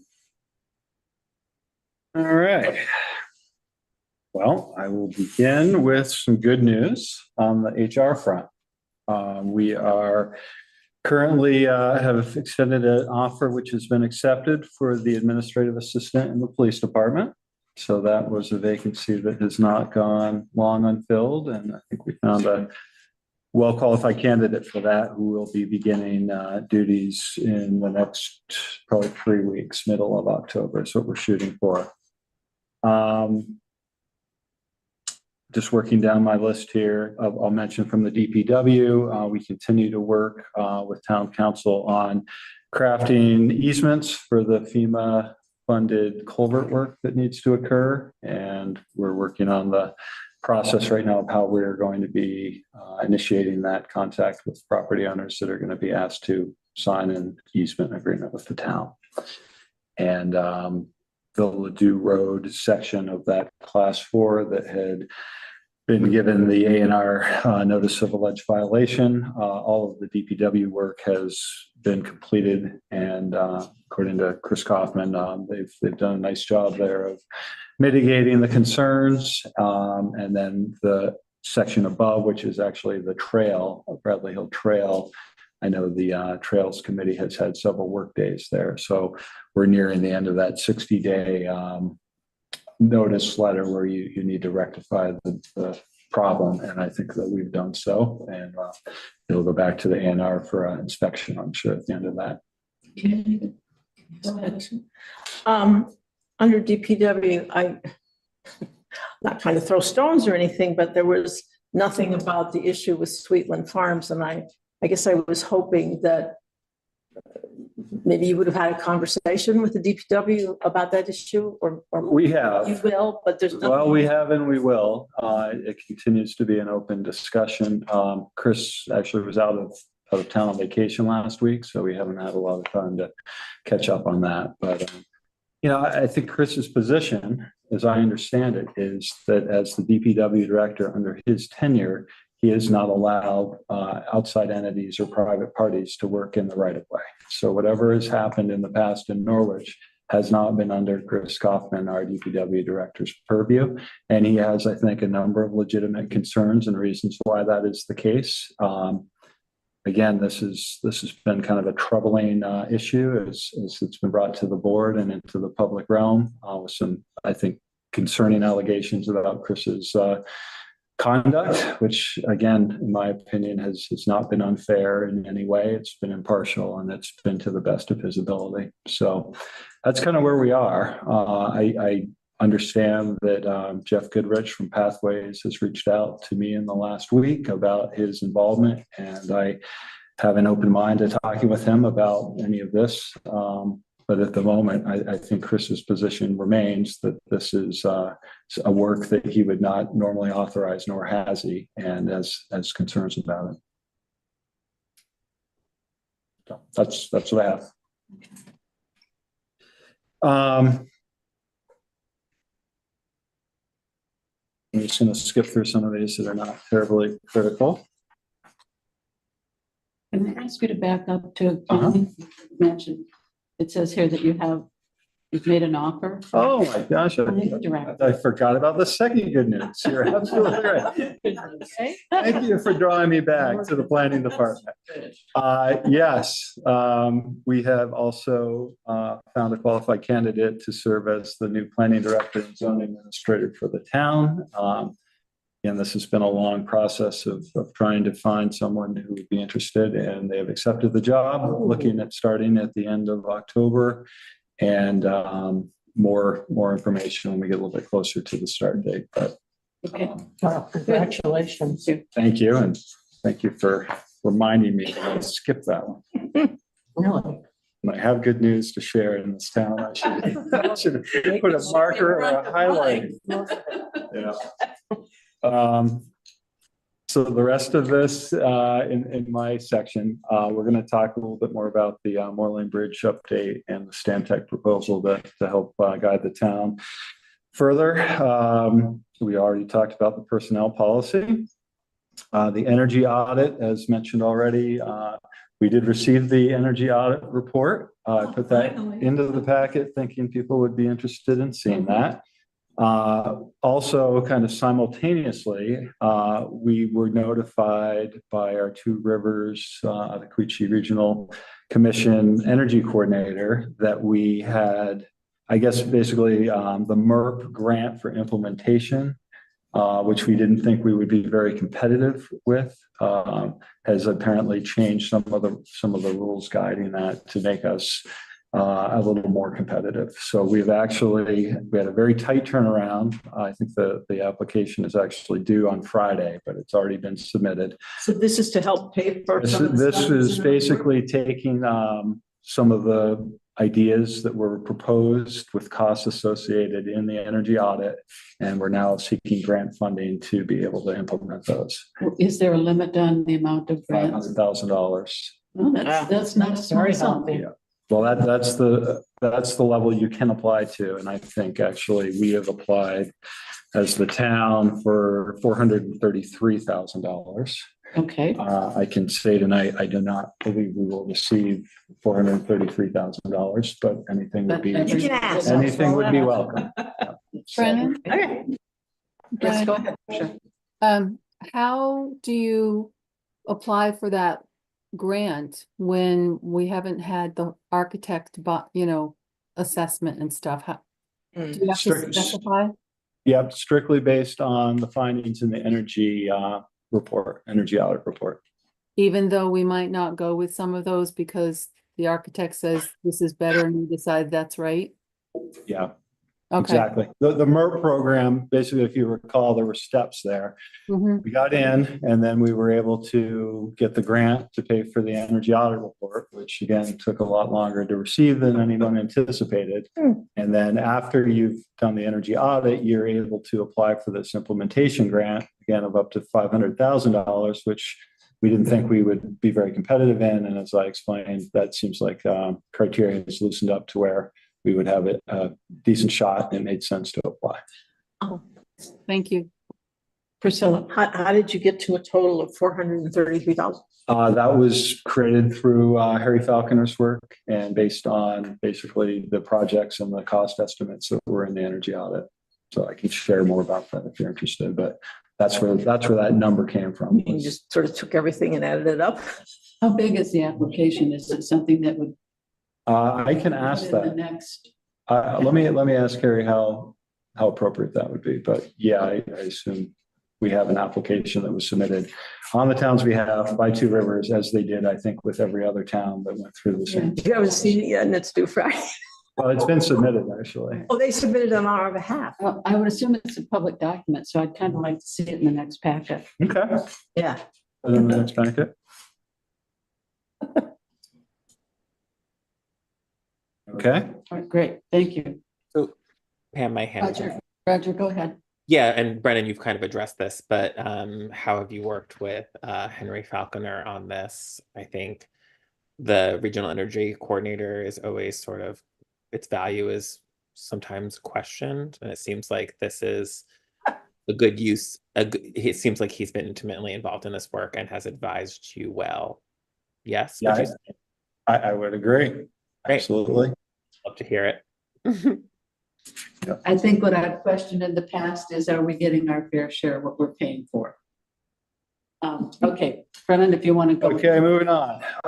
Beaver Meadow Road, less cheerful news here on timing at least. So as we've been working on throughout the summer, updated the board on kind of our hopes to have this sidewalk shoulder improvement done before school started, and then it was pushed till, well, we will get to it in October.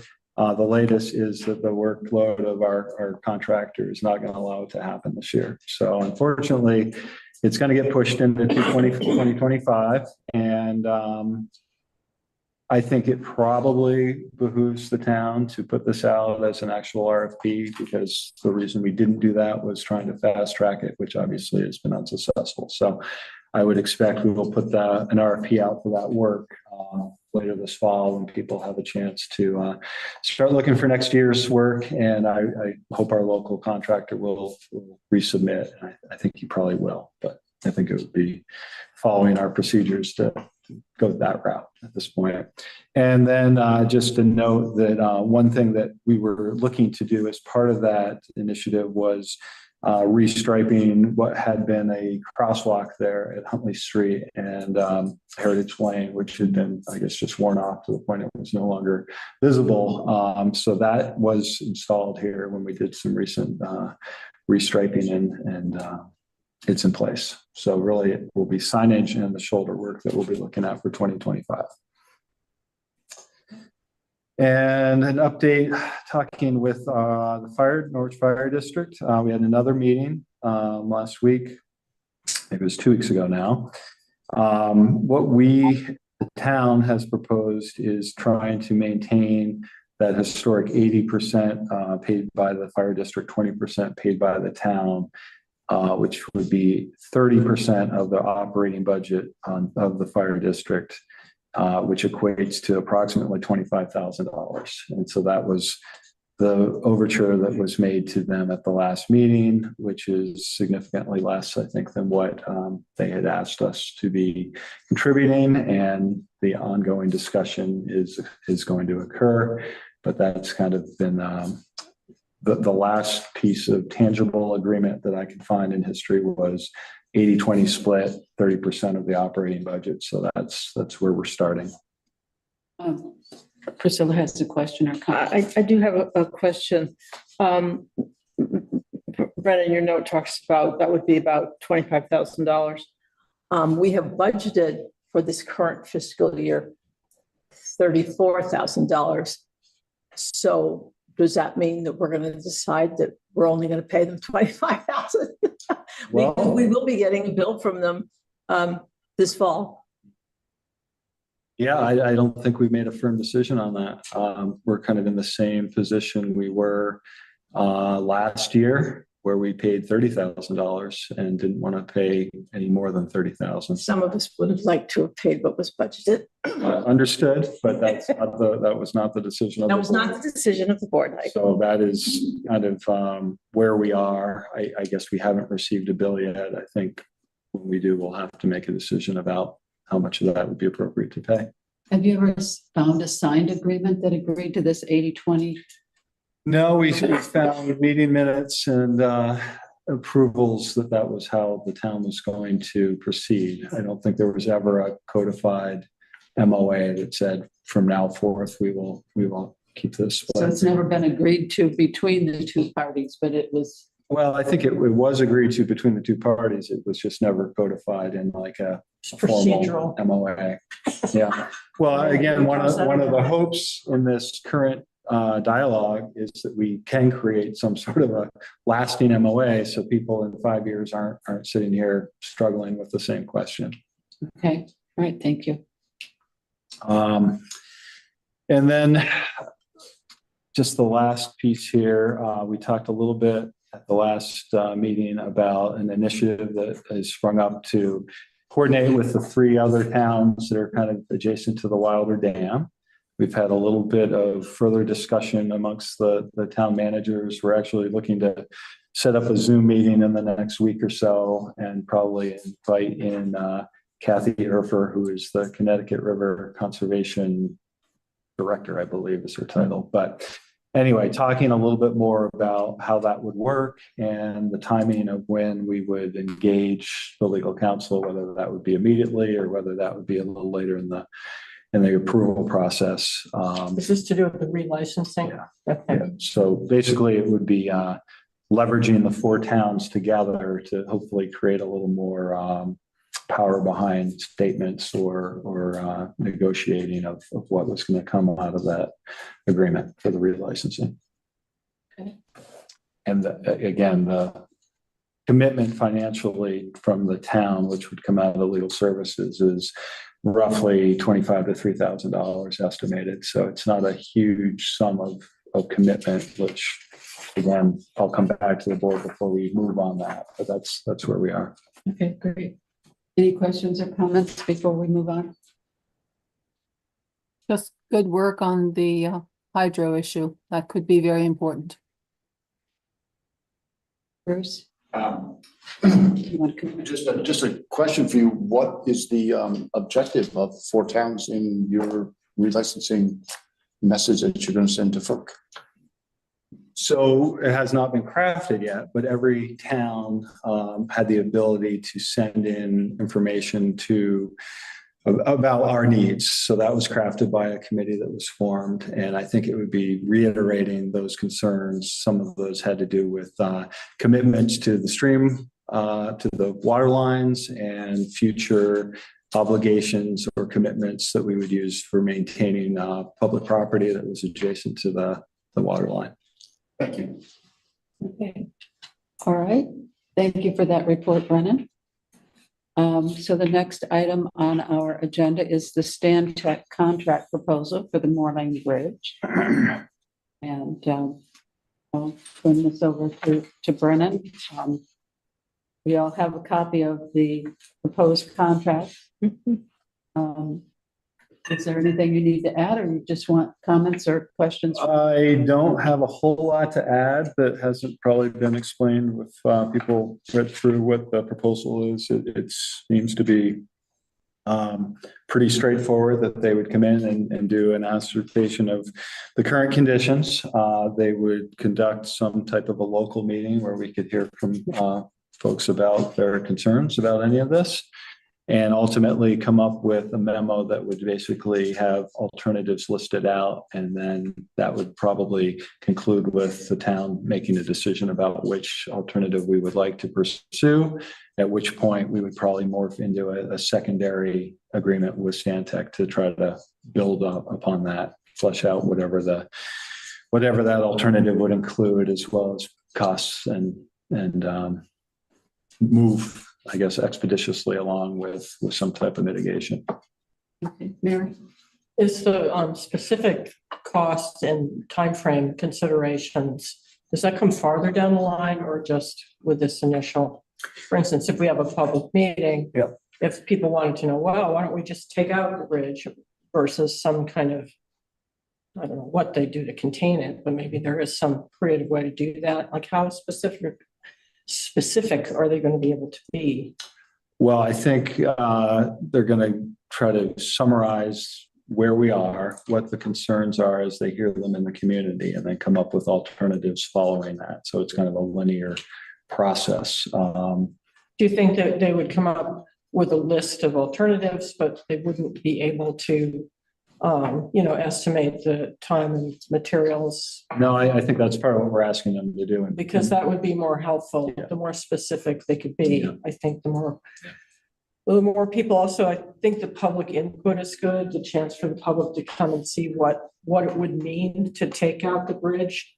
I mean, some of us think, well, geez, it's been, the absorption effort has been going on for a long time. Maybe it should just come out, but there are consequences of that need to be talked about. So, yeah, I think the idea is to have a very detailed, holistic look at all of the options and all of the pros and cons that would go with them, and Yeah. hopefully at least estimated costs that would be associated with each of the options. And then again, we try to fast track this. They're estimating they might have it done by, the end of December.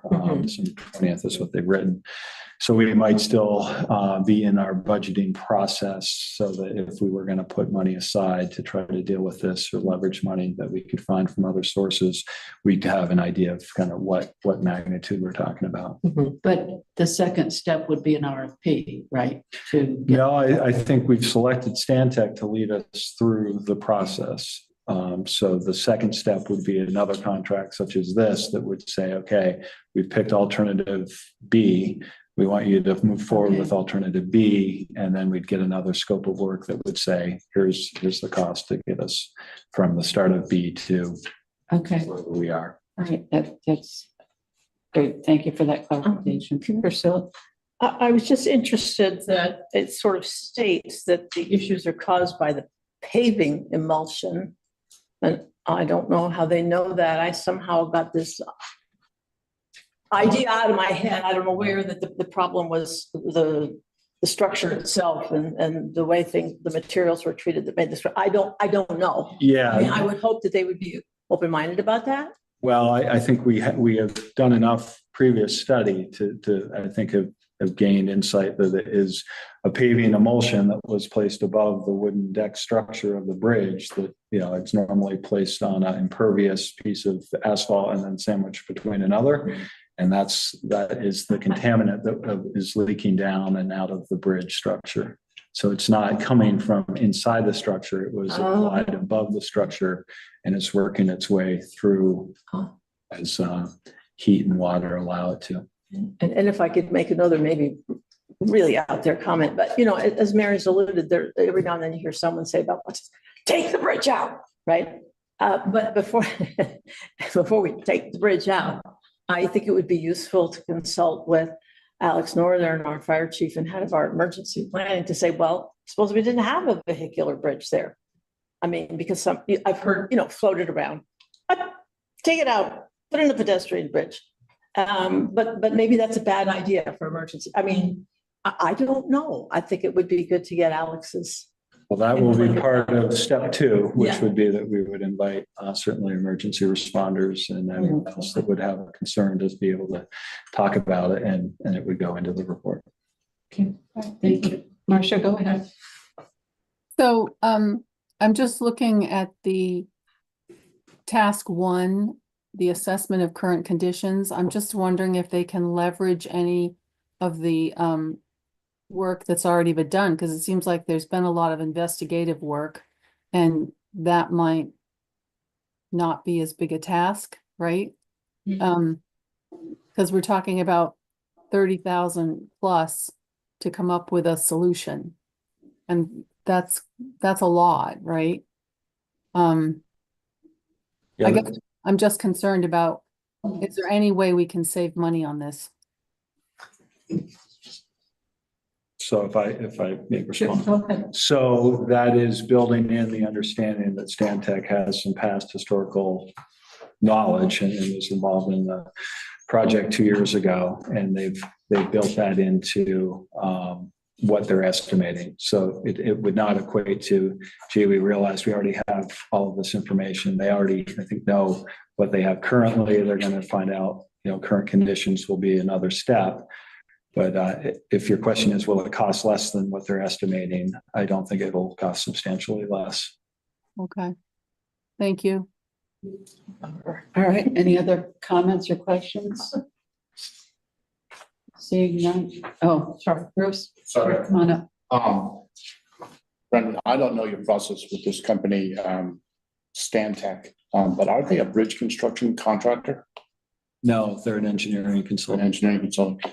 And I heard you say that they're going to suggest some options after some discussion, and then we will pick one, and then they will implement that.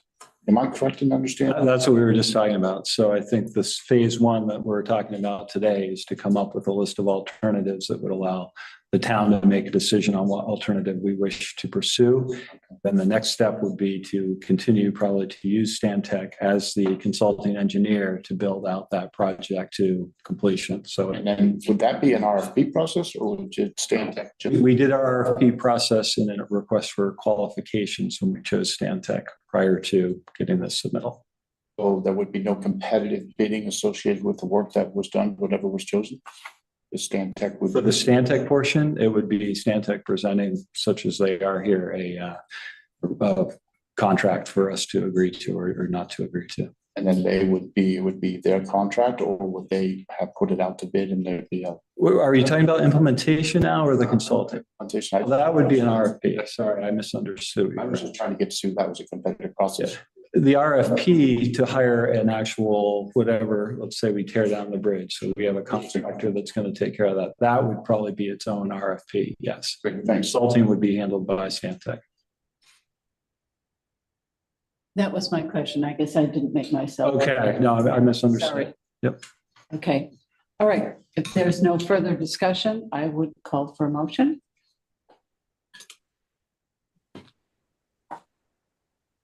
I move to accept, Oh, go ahead.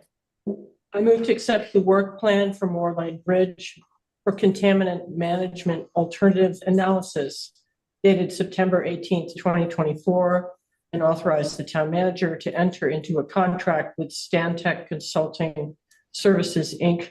at a cost not to exceed $30,800. Great, thank you. Is there a second? Second. Thank you, Marcia. I think Okay. one question. Sure, go ahead. So it's winter. Winter is coming, as they say. Does Stantec believe they will be able to do their testing and planning adequately, given what we know about how the emulsion changes in cold temperatures? Well, they're estimating they'll have this completed by December 20th. So while winter is coming, it won't be here probably in earnest while they're doing their testing. Sounds good. Yeah, we're supposed to have 70s for the coming week, so depending on how quickly they, Yeah, I think Yeah. they're ready to go as soon as they get a contract back. okay, good, all right. All right, if there are no further comments, I'll ask for the vote. Mary, how do you vote? I vote yes. Priscilla? Yes. Marcia? Yes. Roger? Yes. And I'm a yes, unanimous. Okay, great, thank you. Okay, the next item, the FY 26 budget guidance. We have a memorandum from our finance director to the town manager asking for certain information regarding the FY 26 budget planning.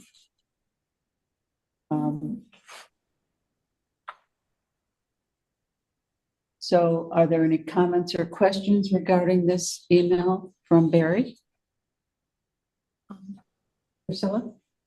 This is not specific maybe to Barry's email, but I was fascinated to read in the minutes from 2018 or whatever that concerned the MOU or the sexual harassment policy or something. They were talking about, as an exercise, asking all the town departments to come in with what would your budget look like if you had to cut it by 10%? And apparently they had done that the year before too. And I mean, I don't want to waste people's time, but you know, I don't know whether in these times it would be good to, you know, say, well, what would happen if we had to say, keep it flat? I mean, Barry is kind of asking, you know, what kind of increase and yeah, sorry, it's talk for me to say. No, I can tell you that my recollection of that discussion was that most of the department heads came back and said that their operational expenses were pretty much, you know, not negotiable. But if they had to cut 10%, it would have to be in personnel. So that was the Okay, the thank you. yeah, that's what came back. Could I? Sure. I just was going to try to set the stage here a little bit Sure, go more, ahead. just kind of the expectation of this. So Barry and I discussed kind of setting off on our our fiscal year 26 budgeting process, which we've already kind of begun with some discussions about capital budgets with departments.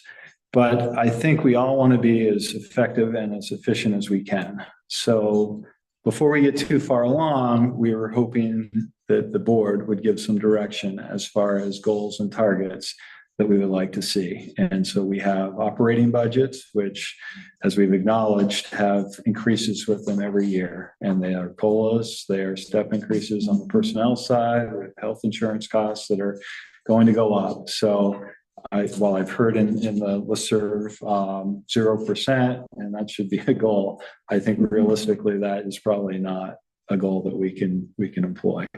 But I also don't want to come in and say, well, we've gotten a budget put together and it's got a 15% increase over last year's budget, and have everybody say, well, that's unacceptable, cut it back by half or whatever. So if we can get a target tonight, or maybe at the next meeting, if people need some time to think about this or discuss, that's really what we're looking at. And the operating budget is one section.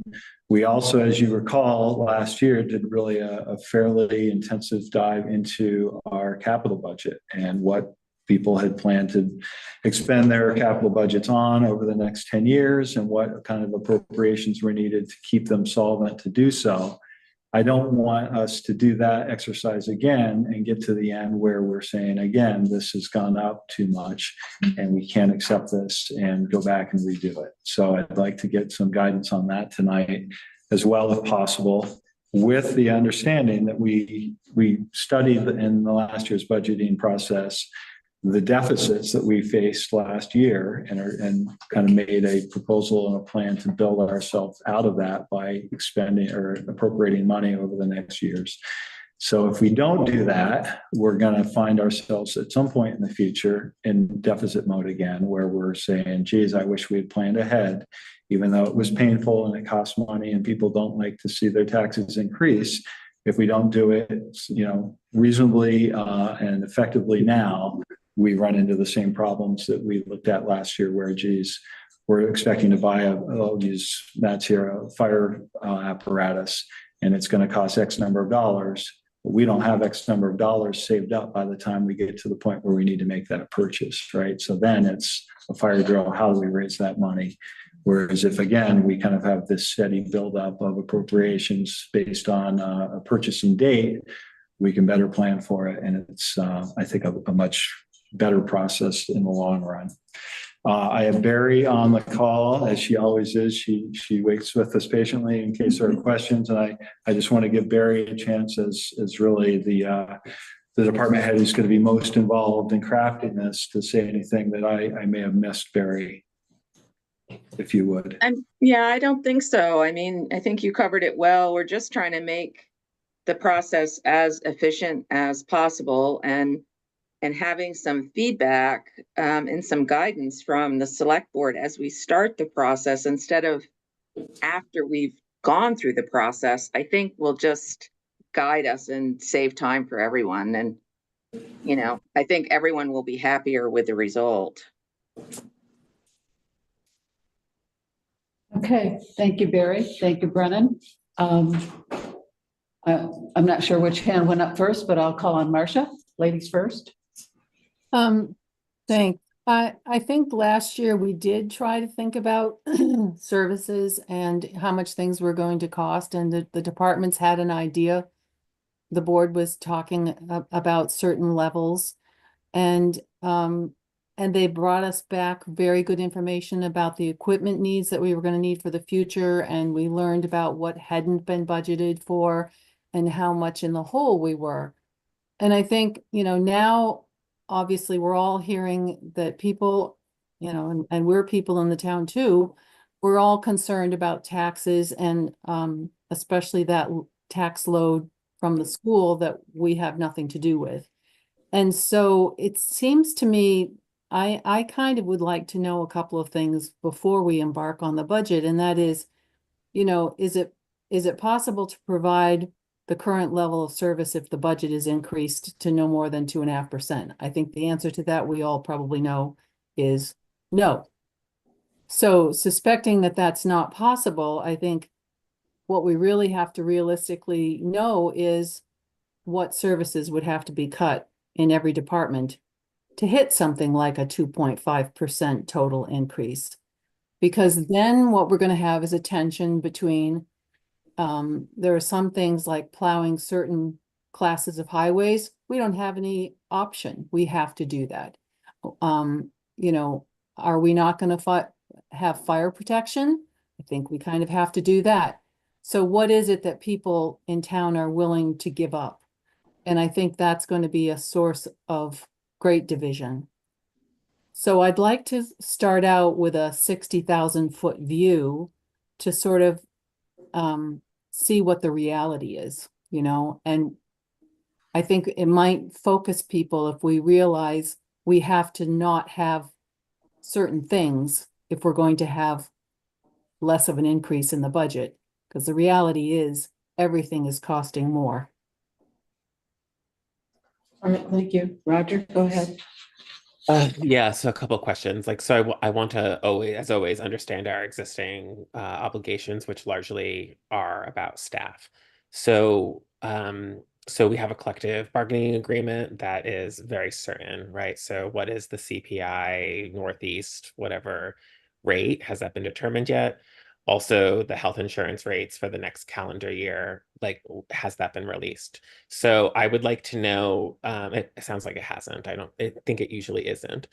So I assume based on the past, that those two things, and then also we have this sort of question about what is the CPI and step increase for non-unionized staff. But assuming just that, you're looking at 3 to 6% increase, I assume. So if you're just as an employer, you're looking at, I think, that percentage.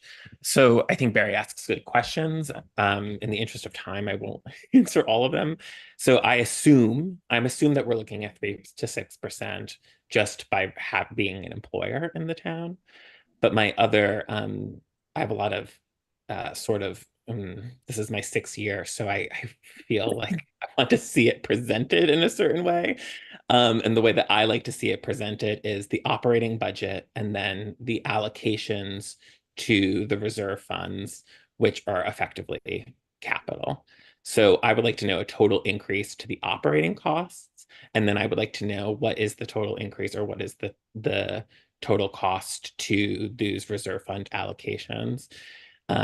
Because I think we can sort of then have a conversation about what is a required service from operations and then what is a continued obligation that we want to make to capital. Because if we don't do it that way, we get into a pattern where we like shave $20,000 off of this reserve fund appropriation as just a cutting exercise without actually understanding the ramifications to the capital.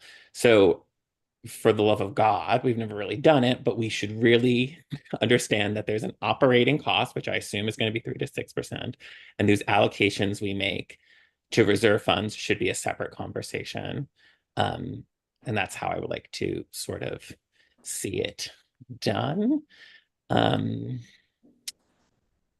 yeah, like, I don't know. I don't really want to look at line items, I gotta say, like, unless there's a new initiative being proposed. I don't think we historically knew anything in Norwich. And honestly, a strategic planning exercise should happen separate from a budgeting process. All right, thank you, Roger. Brendan?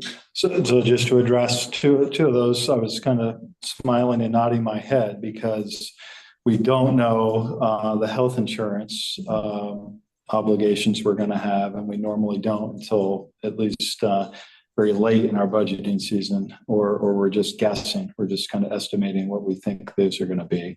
And the final CPI gets put together right at the very end of this, if you recall from last year.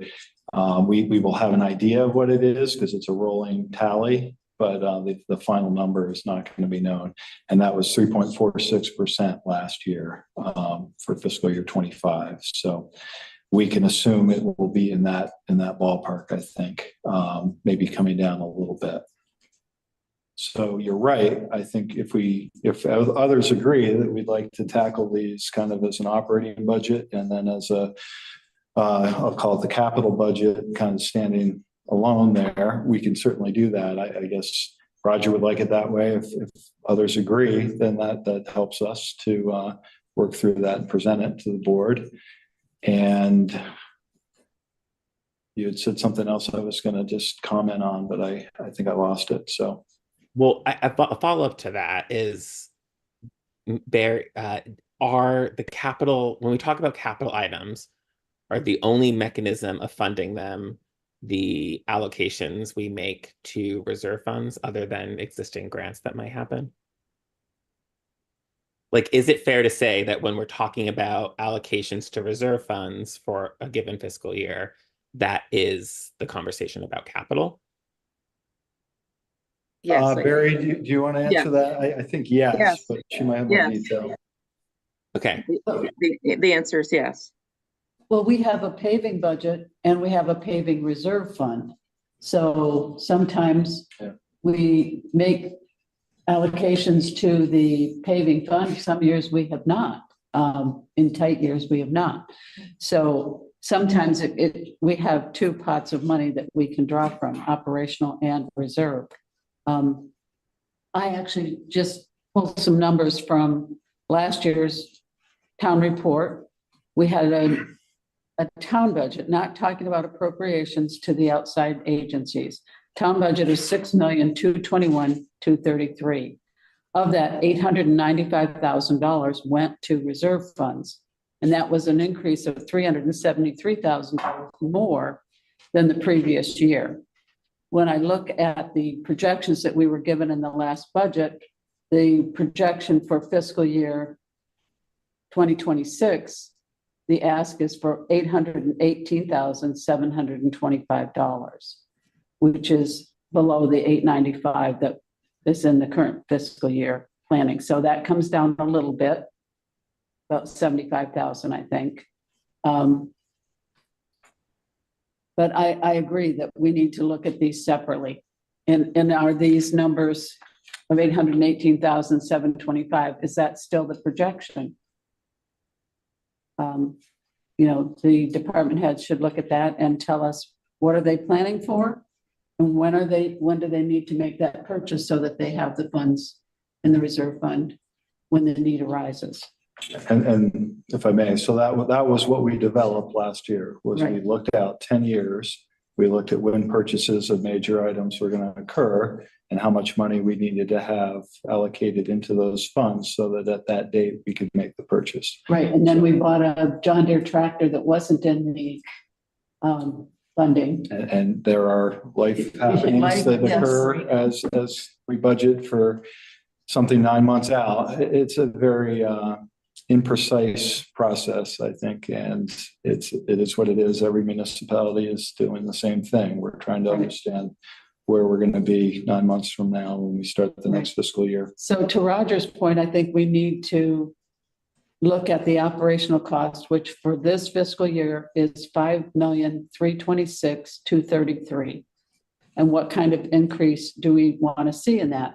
But I would also remind you that in the June 30 financial report that we received at the end of July, there was almost $600,000 in surplus that may be available. And so if that's the case, then are we wildly overestimating our expenses and ending up with huge surpluses?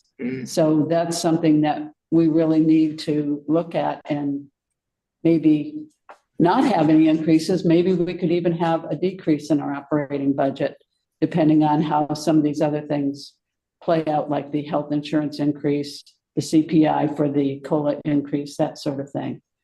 So it's a big project and there are a lot of moving parts. Marcia, go ahead. So isn't it true that if we're stuck with, a 3 to 6% increase just because of the things that are fixed, the health insurance and the CPI, the only way that we could get the overall budget down to the level that some people would prefer, we don't probably all prefer 2.5 or something, is by cutting staff.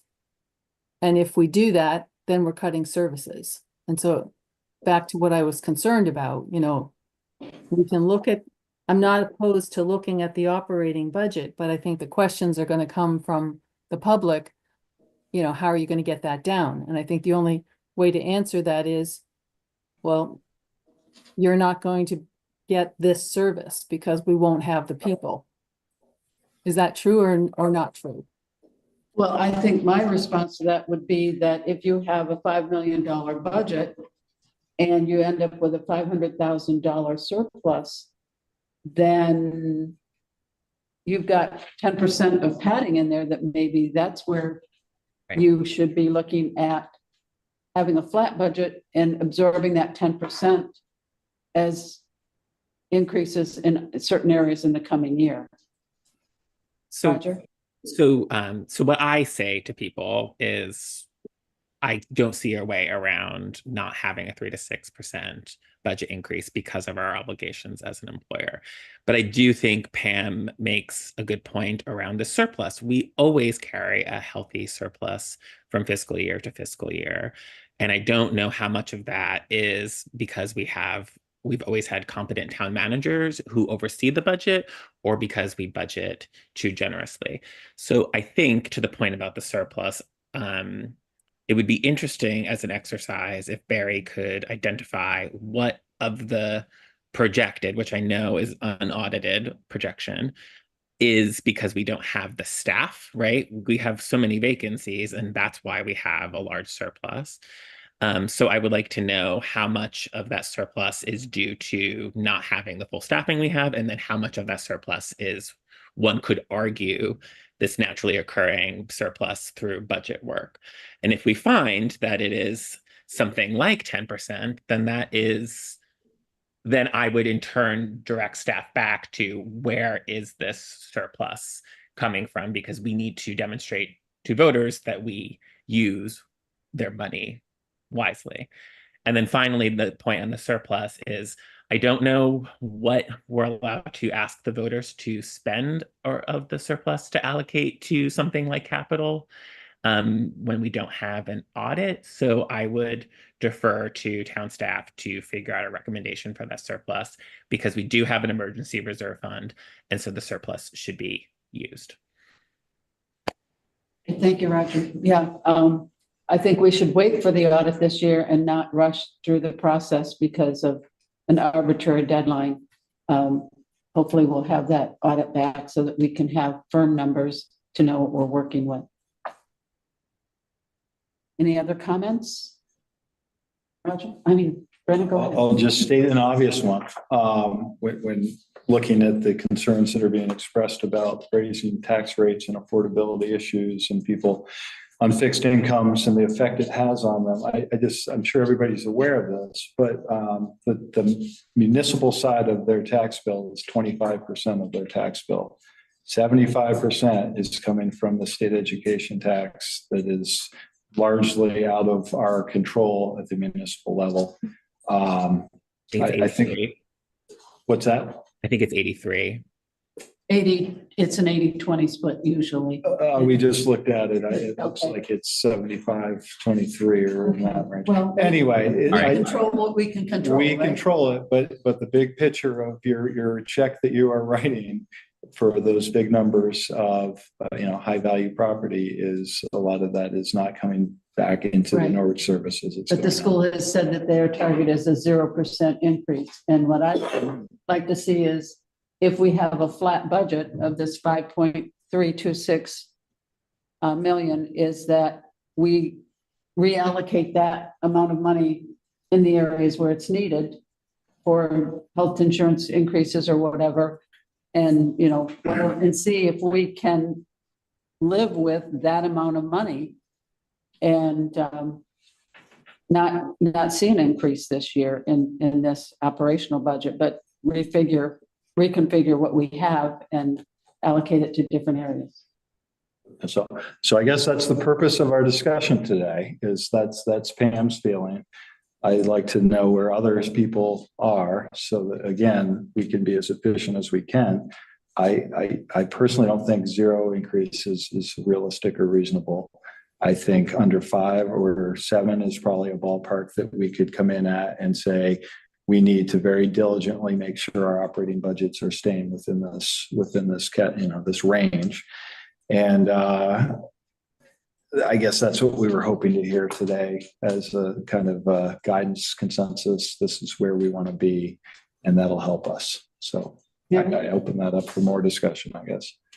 I agree with Roger about that range for employment of 3 to 6, but I also think there may be increases just because materials costs now. We need, stuff to keep the town going as well. And also the price of replacing equipment is also increasing by a certain amount. So Exponentially, actually. well, let's not talk exponential. That would be, But we do have the projections from last year of going out 10 years. And so, like I said earlier, I wonder if this 818,725 is still a good number. And we would need our department heads to look at that and tell us. I think a lot of input went into the capital budget. And when we had that big storm in 2017, we raided some of the reserve funds. And I think that had an effect in our capital budget. So, I mean, we could scrap the whole thing and then just sort of wait till we have to buy a fire hydrant and have to finance it and not be able to get it for 3 years. We could be really crazy. Right. No, I'm not advocating that we not put the money in these funds. I'm just saying, we bought a John Deere tractor for $170,000 that wasn't budgeted. So is this still realistic, or does that need to change because of unforeseen purchases? Well, okay, if it's unforeseen, that maybe you're guessing that your tractor maybe will make it through the year, but then it doesn't. So then you end up spending more to buy it. But then if you think, oh, it's getting ratty, we better put some, money in the reserve fund, then, you may not exactly be able to figure out when it's going to be non-functional. You pay either way. Right. But you have to find that balance. But we have to work within the amount of money that we have in each reserve fund. So if we have an unanticipated expense, how does that affect the things that we were planning for? Right. Well, I think that Roger's idea of the employment part, 3 to 6, but I think there's going to be some other percentages above that just because it's the other half of the budget. So I don't hope they're not horribly, but like to stay out of double digits, but I'd kind of like to know what the impact of the capital side of it would be too. Well, and if you go through the budget, you'll see areas that are overspent and you'll see a lot of areas that are underspent. And so I would like to see us look at actual rather than basing next year's budget based on last year's budget and saying, well, we need to increase 3 to 6% on estimates. Let's look at increases on real numbers. Yeah, it can't be made up numbers. But I also was interested in Barry's request, or she says the assumption in the revenue budget, that the revenue budget needs to be adequate to cover expenses without 100% reliance on property tax dollars. So unless it's grants, I don't see what those other funds are. Does anybody else know what that would be? You don't have any oil wells, I was very puzzled by the revenue report that follows this. I mean, I just don't know how to read it, I think. But the first thing on there, page 1 of 6, it says, estimated revenue for town property tax, 4.5 million. Received to date, 6.6. Uncollected balance, over 2. So was the estimated revenue from property taxes 4.5, but we think we're going to get like 6.8? That sounds like 8.8. I mean, it's like 8.6. I mean, I don't understand. Why don't we, if we could, hold that till the financial report section. Oh, okay. I mean, if we're talking about a revenue budget, okay, but I can back up. If this were my household budget, which it is not, but the first thing I would do would be essentially funding the planning budget. Like for my household, I'd say, say well, I'm actually already retired, but you know, if I were saying I got a plan for retirement, let's call that the capital budget. That would be, you know, it's like how much do you take out of your salary and put in your 401k or whenever you have your IRA? That would be my priority, to make sure we're funding the capital budget properly. And we need to maybe look at it a little again, because, you know, if we bought this piece of equipment, we didn't expect, it needs to be maybe tweaks, but I would hope we wouldn't go through a big thing on it again. We also have some things that, you know, we budgeted the snow plowing for this year for what, 60 something thousand, and it's committed over 100. And it's like, I still don't know whether, I still don't know whether that's the most efficient way to handle snow plowing, because you suddenly need a lot of people and a lot of good equipment all at once. And maybe you don't need all those people all the rest of the time, but we don't seem to have budgeted that, or we're caught by surprise by that one this year. And then we have these surpluses.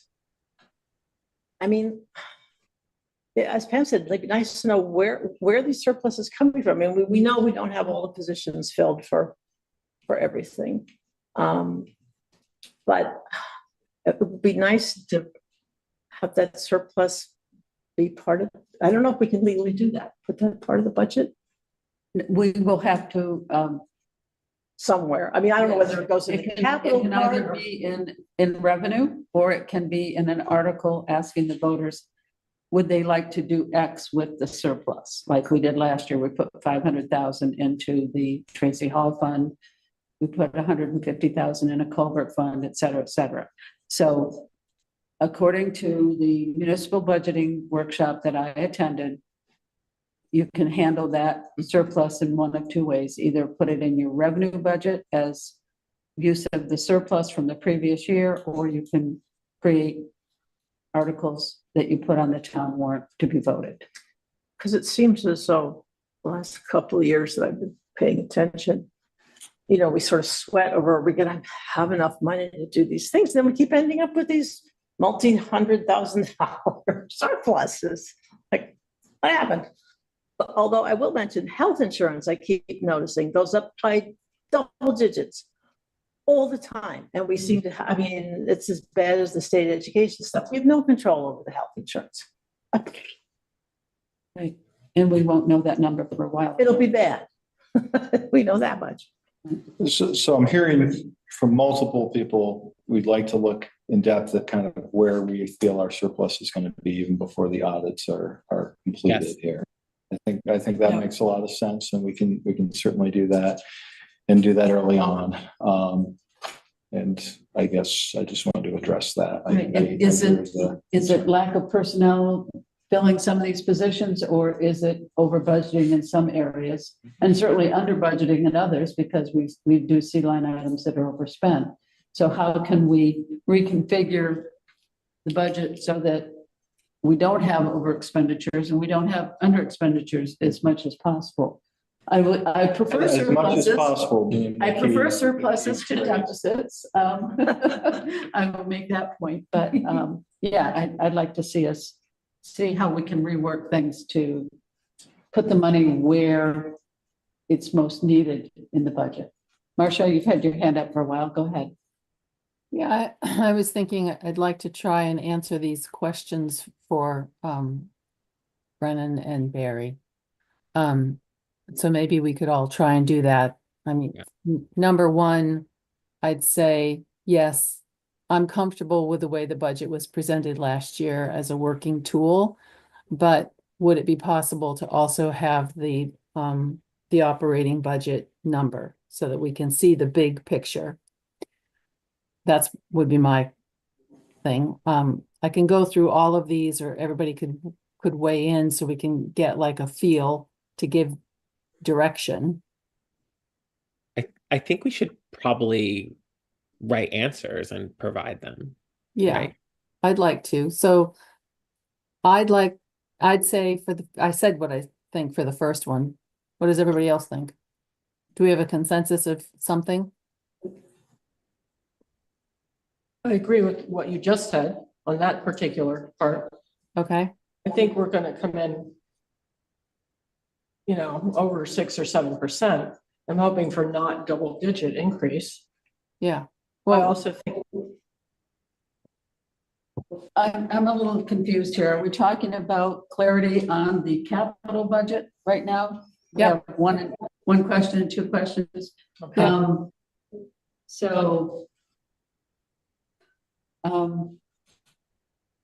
thinking about the way this was presented, I don't recall seeing a plan from each department that spelled out what they need, when they need it. I Fire just recall department. this summary. Do you remember um, fire department did a great job, for example? They have in years past, and I don't know that every department has followed that example. I don't have a recollection of that, but I would love to see that. I've asked for that many times. I think that was on the tool that we saw. So does everybody feel that that's pretty good? If we asked for that plus the operating? The big overall operating? Yeah, having Okay them with as that. two separate worksheets. Yeah. One is the operating budget, the other is the capital budget, so that we not looking at everything blended together. Yeah. It does eventually come in that way in the town report, but for our process of working through the budget, I would like to see them separate. And then number two, I'd say yes, that I was committed to the existing capital budget plan to the degree that should efforts be needed to reduce the tax rate, that reduction of the capital budget would be avoided. Because again, I think that's saving for the future. I agree with that. I do too. I see Barry's hand is up. We should probably hear what she has to say on this topic.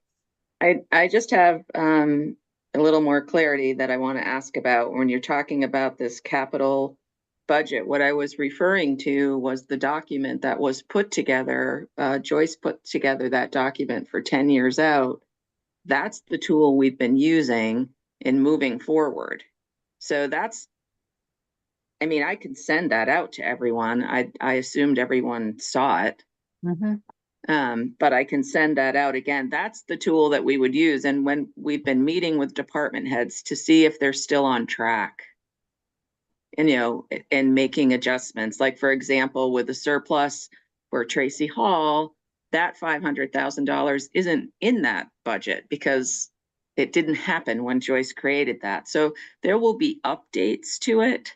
But that's kind of our basis. And that's, I just want to make sure that that's understood in and that's the perspective that I'm asking the question about. Is it okay to continue to use that tool? I would say yes. Yeah, I think the With consensus updates. is yes. Yeah, but I mean, updated as needed. Okay, thank you. And just to further clarify that, and not to get to the end of the budget process and say, oh boy, we're at 10%. We need to be down at 5%. We need to start cutting out of that capital budget. That's really, I think, what we're trying to hope to understand tonight is this going to get sacrificed at the end of this process because we're not willing to increase the tax rate to maintain that budget for 10 years? And I don't know if anybody wants to answer that tonight, but that's. Well, as I said, I think it's critical to Okay. plan for the long term. And so I would be, I'd never say never, but I would be at the moment really reluctant to cut the capital. Well, that's really what we're looking for is if we're a majority of the board, at least, is feeling the same way, then we will work with that tool that I think is a good tool and was thoughtfully put together last year with some updates and some tweaks on what's happened in this last year, but we're still shooting out, that 10-year projection of when these major expenditures are going to happen. And if we can do that and maintain it, again, we're going to help ourselves in the future where we don't have enough money. Where do we find that money? We have to buy this This is going to apparatus. be like a rolling 10-year. Yeah. Because again, I think we've established at this meeting that there are pretty fixed costs coming out of operating that are not usually within our realm of control if we want to continue to have existing staff, right? That's that's that assumption. So then it leaves, as Barry asks, a leading question. It's coming then from capital. And so so yeah, I think we're saying, I think we gave conflicting advice. We're saying we're okay with that tool, but we also prefer 3 to 6%. So I think we have to reconcile those two points of view, and we haven't done that. I would also say to lift up what Marcia was saying earlier about, services. I think the budget process really needs to be like far more of a routine exercise.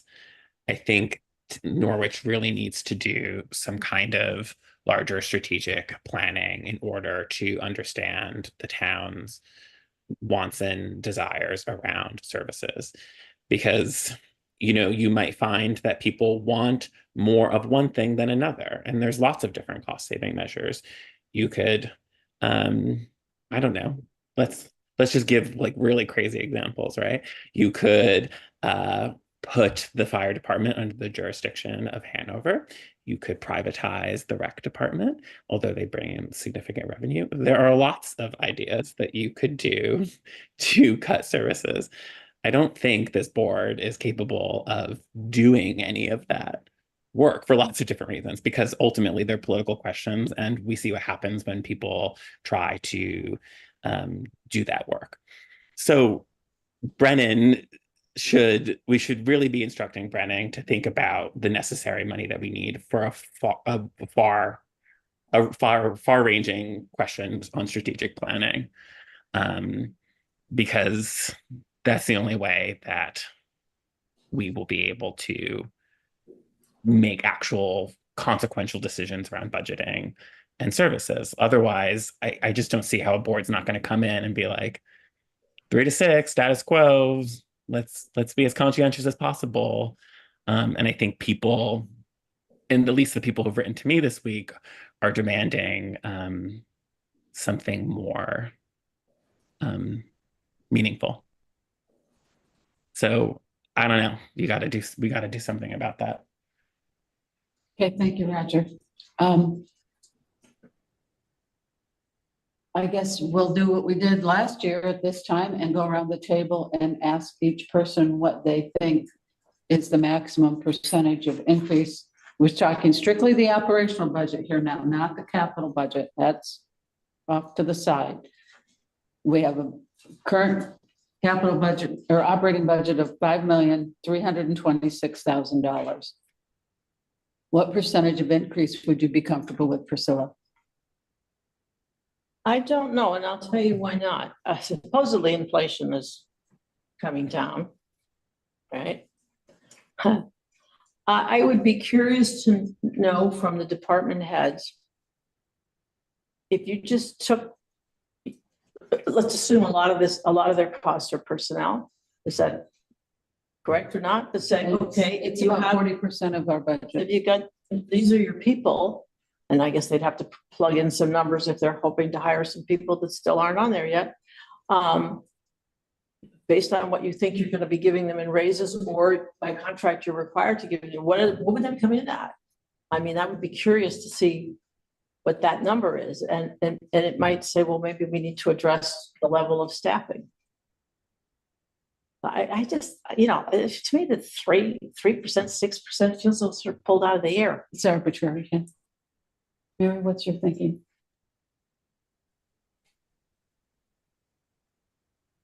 I'm not really sure. Just for operating, right? Just operating.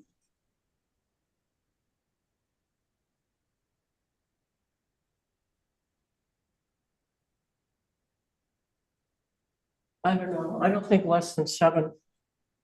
Okay. Marcia, what percent are you comfortable with? Well, without cutting staff, I think it's kind of chosen for us. And so I guess it would have to be something like 6%. Okay, and Roger? 3 to 6% and investigate surplus. It's it's also always been 3 to 6%, y'all. Like, even when it was 9%, we made it 6% with surplus. Like, this isn't like. I remember years isn't that the were revolution. specific. Yeah, I remember years that were more specific, like 5% and no more. And my view is that I think it should be flat, and I think we should investigate those areas where we have surplus and where that surplus can be used. And come in, if the 5,326,000 isn't enough, how much more do you need to meet the minimum operational expenses? And I would hope that we wouldn't go more than 2.5, which is CPI. That's the estimated CPI for this year. It's not a final number, but that's. We tend to use the 5-year average, which is actually privileged, which is a good advantage to employees. Well, that's on the employees' increases, the COLA. I'm not talking about COLA. I'm talking about CPI for operational expense, which is how much is the cost of sand and gravel going up, or the cost of ink pens, or whatever. Yeah, I mean, I think it's worth underscoring that each employee in the town of Norwich gets about 6% a year. Like, that is our commitment that we choose to do in Norwich, which means costs for the taxpayer. Like, right. So 6% of 40% of the budget. Yeah. Is another $300,000, but we have a surplus of about $500,000 to $600,000. So how can we rework our budget to stay within the confines of this 5.3? So thank you for that question. And I would clarify that the surplus should be used for capital, not for operating. No, I'm not saying where we put the surplus. I'm saying we have a surplus, so maybe we have some fat in the budget. And can we say, all right, the fat that we had in the budget previously is going to be partially eaten up by increased cost in the future year. Right. So if we stay flat, we're just reworking the money that we already asked people for, but we're putting it in different places. We're just not asking for more money. Right. But Barry, if we have a surplus, then we're not using it to buy down the tax rate. We're using it to apply to other capital needs like Tracy Hall. We're going to have a big expense there, assuming we don't get a good amount of that grant that Brennan has applied for. So, sure. But I was the only one who said this, but Barry should investigate what percentage of the unaudited surplus amount is due to staff vacancies and what is to be attributed to what might be like glut. And then I would ask the town manager and the finance director to defend that number. That would get you concerned. All right, let's do a little math. Let's say we have $600,000 and $300,000 is due to not having staff members in those positions. Now you got another 300,000, that's your 6%. So should we be flat? I think so. So yes, so I think the exercise that I asked for could defend that against that question, but my answer still hasn't changed until I get the answer to that. But yes, sure. So what do we We're going tell, back into stuff. how do we answer number one, the maximum percentage that the select board as a group wants? Chicken average. And Barry has her hand up too. I don't know. Yeah, I see her hand is up. I wasn't sure if she left it up or if she had another comment. Barry, did you have no, she took it down. Okay. So Roger says 6, Mary says 7. Marcia, you said, what was the number? 6. I'm 0. What are you, Priscilla? I'd like to see what we could do flat. 0. Okay. I'm 3 to 6. Excuse me. All right. We're going to put you in at 4.5. Oh my gosh. Are you going to average them? I am. So Oh my we've goodness. got 10.5, 17.5 divided by 5 is 3 something. I think it's 2.5. I will No. ask my calculator. I can't do it at this hour. I can't do it in my head. It's 3.8. 3.5 is what my calculator tells me. 8 × 3 is 24. It's 3 to, it's 17.5 divided by 5 equals 3.5. 3 There's your number, 3.5. I don't think we can do that. No, Probably not. wasn't- gonna do that. that wasn't the consensus. The consensus really was like 6%. Yeah, Mary said consensus is 7, not- I said 3 to 6, Marcia said 6, so that's the consensus. Okay, then if we put you in for 6, and we have 12 and 7 is 19 divided by 5 is 3.8. I don't think that's really right, Pam. That's not what we're saying, Pam. No, it isn't right, and we're not gonna get anywhere. It's Barry, just- Barry and Brennan heard this conversation, so. If we have a surplus to work with, and I'm not talking about the FY24 surplus in terms of where we would employ it, I'm talking about we have asked the taxpayers for $600,000 more than we spent. So should we ask them for another $600,000 plus another 6%? I don't think so. At this point, all we're doing is saying to Brennan and Barry, we think probably the realistic number is going to be 6. That's all we're asking them.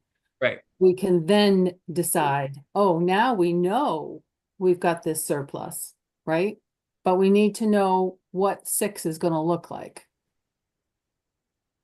Yeah, But my question is, why do you need 6 when you're already budgeting for expenses that you're not paying for to the tune of $600,000 in a year?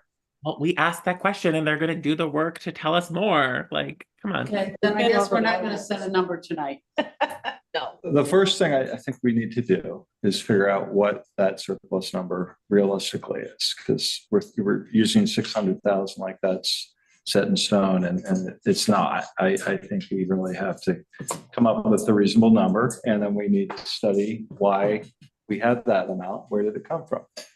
And if we do all that, we can be doing that in unison with, again, I think it's reasonable to think that 6% could be a targeted goal for our operating budget for this year. And that would give us something to start our work with. But it sounds like it might not be determined today. Right, so let's put this on the agenda for the next time, and hopefully we can come up with something more definitive. So we're not going to do So- that motion. So, I, does the board agree? Maybe we table this to the next meeting when we have more information? I'm not sure what other information we're going to have. We won't have an audit. But maybe we can understand why there's so much money left over at the end of fiscal year 24. How did that come about? Did it come about from staff shortages? Did it come about from overestimating the cost of certain line items? Where did it come from? It And might- is that something that we can adjust in the next budget?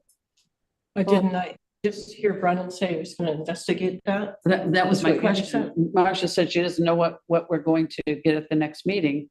And Brennan has said that they will look at that surplus and see what was the genesis of having that money left over.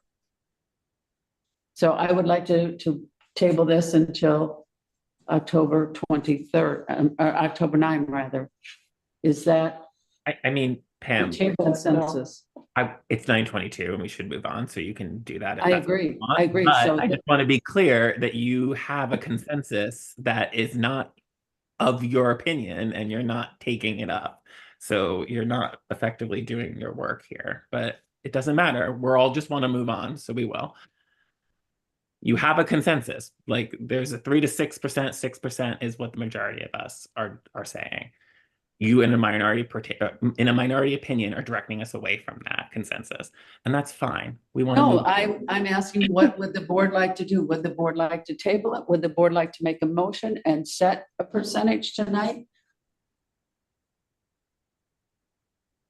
I don't make these final decisions in a vacuum. All right. Okay, just thinking about what you said and what Brennan said. I would like to know a little bit more about that surplus, if it's possible. Is it possible without the auditors, or should we ask Barry? Like, could we know if it's because we need a couple of police officers and didn't have a planning director and, you know, had vacancies? I don't think that would be all of 600,000, but. We all know that it's 600,000 too. And we're not even sure of that, right? That's the key piece that Okay, we so really don't know. you know, we're kind of talking with numbers where we don't really know. And the thing about comfort level of increases is that in this town, 0% increase would be extremely welcome. It's also not possible. I Like, know, I don't think it's not possible without sort of, you know, disbanding your police department or doing something really drastic, or like you say, outsourcing it to Hanover to really get it down. I think would take a very dramatic move like that. I just worry that if we say 6%, then it's like, the law, we have well, to do that the 6%. budget will come in at 6% Yeah. rather than 2% or 3%, because that's all we really need. Yeah, I don't want it to be a self-fulfilling prophecy. yeah, that's a good point. so don't take, We've always discussed it. I'm sorry, what was that, Marcia? I think we always discuss it a lot after we come up with numbers. So at this point, I was just trying to give a realistic number to Brennan's office. does Brennan have what he needs? No, but we can wait 2 weeks and come back to it. It's 9:30. Okay. That's the consensus, then we will move on. Madam Chair, Yes, may we have a break? sure. Thank you. It's 9:25, let's take a 5-minute break. We'll be back at 9:30.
This meeting is being recorded. Thank you. Okay, so the next thing on the agenda is department, well, I guess we decided that we're going to wait until October 9 on the budget number. Okay. Next thing is the department head reports. We have a finance report from the finance director for the second period of the year. We also have a report from the fire chief, from the police chief, and from the rec department. I assume everybody has read those. Any questions or comments on any of those? Can I make a comment? Certainly. So Brennan, this is just, I would just be curious to learn more about, so often the fire department sort of shares best practices or tips. And I'm just more interested in like the functionings of the department more than that. So I might just, if you agree or if others agree, that may or may not be something to pass on. They would probably want others to agree that they would like the fire department's report to be modified in its presentation. And I can certainly pass that on. In fact, we have a representative of the fire department here that could probably take that back, but we probably ought to have other people agree that that's something they'd like to see as well. It's a report to you, is it not? No, it's a report for the select board. I don't want reports to the select board. I want reports to you and that you're passing on. So It's to me and I can pass it on. I guess I asked department heads to put reports together that then go into the packet for department head information to the select board. It's not to me necessarily, Roger. okay, well, you control the format because they're your employees. So I made even just a consistent format across all these reports would also be great too. Roger, what would you like to know beyond how many fire calls, how many EMS calls, and how many mutual aid calls there were? I mean, Great. Sometimes I get like tips about, like fire related tips, and I want less of that, particularly since they're often summarized from a website. I don't know. I think it's nice to have people have awareness of certain Like seasonal things. outside. Yeah, these are seasonal topics. I'm sure a newsletter to the town of Norwich could be a functioning of that department. I assume a department head report to the town manager, and the town manager is passing this on as significant activity. And so I would say, does that represent significant activity of that department, or is that a newsletter for a different forum? Okay, I'm done. I'm not annoyed by it or any of the other reports. So I'm thankful. Okay, all right, so that's that item. Well, Next, wait, that. I was trying to ask a question about the general ledger because I don't understand it. But I don't know if I need to just go hang out with Barry and have a tutorial or Try to just ask to wait to. yeah, but I mean, like the estimated revenue on the town property tax. I just don't understand. I mean, maybe I'm Is maybe I this, need a tutorial. in the past, you've asked us to send you the questions that we have. Is that That's the fine. response? Priscilla, if you wanted to stop in the finance office tomorrow and I don't have time tomorrow and then I'm going out of town for a while. then you maybe should submit the question and Barry can answer it. We could put it in the next packet. Well, I need to prepare a little farther in advance. Or maybe before the next meeting, you can put something in. Okay. Okay. All right, so then the next item on our agenda is the town manager's annual performance review, which we will call an executive session for. So I would entertain a motion to do that. Can I, point of order? Certainly. The motion in the packet is the wrong one. It cites the wrong area of the law. Oh, I took it from your motion last year. Well, this is about contracts, but we're talking about an evaluation, so you got the wrong section. You have the right section, Marcia, for the minutes Yeah, in the motion. we don't need, it's not a two-stepper, it's a one. Okay, Oh. So just the second motion is sufficient? that what you're but- saying? Yeah, but it's wrong. So I would say I move to enter executive session under 1 VSA 313A3 Okay, for the evaluation of an employee, comma, being the annual performance evaluation of the town manager, and to invite the town manager.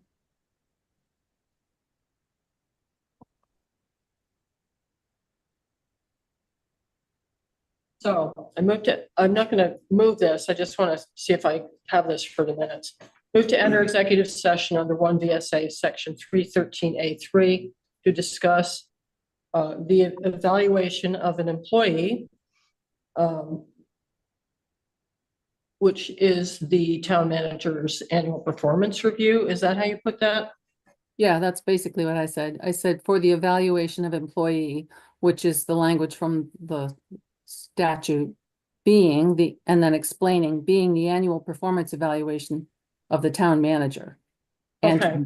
and to invite the town manager. Okay. All right, so scratch that. So are we considering this a motion from Marcia? Well, Since she, do you want to move it, Marcia? Move the motion? I'm fine to do that. Second. Okay. all right, and Roger seconded. Okay. All right, any other discussion? If not, I will ask for the vote. Mary, how do you vote? I'll vote yes. Priscilla? Yes. Marcia? Yes. Roger? Yes.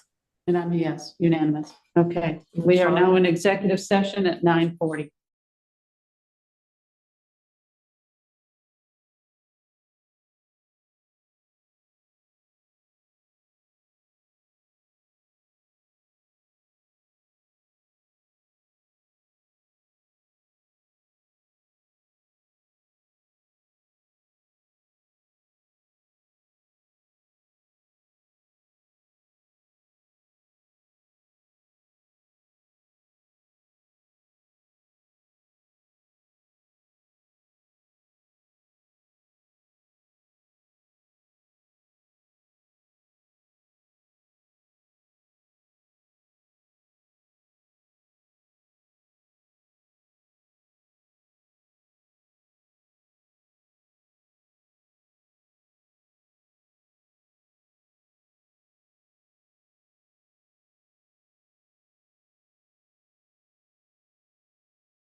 And then when we're ready, I'll have to include. Yeah. Okay. Oh, hang on.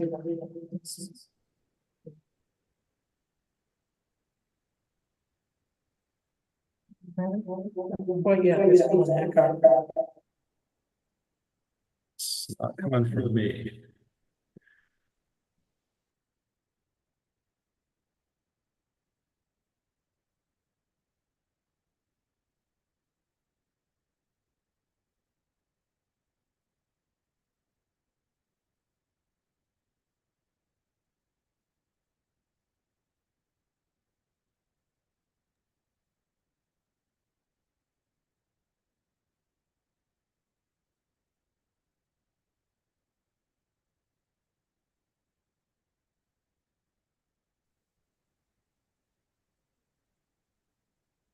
This meeting is being recorded.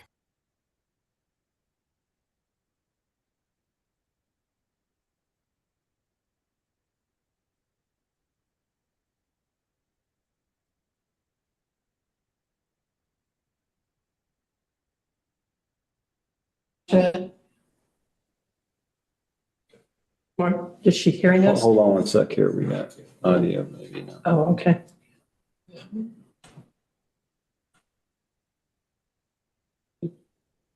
Marcia and Roger, can you hear us? Yes, Did you hear the motion? no, Okay. I moved to enter public session. And I Priscilla seconded, and then we were trying to get through the vote. We All right, didn't know we Mary's a didn't have yes, audio. Priscilla's a yes. Marcia, how do you vote? yes. Roger? Yes. And I'm a yes. All right, we're back in public session at 10:48. Okay. The next thing on our agenda is future agenda items. And I just, for expediency, I'm a little unclear on where we're going with the handbook information. So Marcia, if you could send me an email telling me what you will have ready for the next meeting, then that's what we will put on the agenda for the handbook. I think we've got some other things that I will summarize from my notes. You can put on there that there'll be the update of the handbook. And I will send you and Brennan a little grid of how many people have answered for charges and how many haven't, and who would be ready to talk to. And you probably don't want to talk to them next time because it's too tight, but you'll know who's ready. Okay, so October 9, we'll prepare for October 23rd meeting to try to meet with some of these committee members. Yep, and you'll have the handbook for next meeting. Okay, perfect. All right, thank you. Okay, having said that, I will take a motion to adjourn. So moved. I'll second that. Okay. All right, Mary, how do you vote? I vote yes. Priscilla? Yes. Marcia? Yes. Roger? Yes. And I'm a yes. We are adjourned at 10:50. Night, everyone. The recording has stopped. Good night.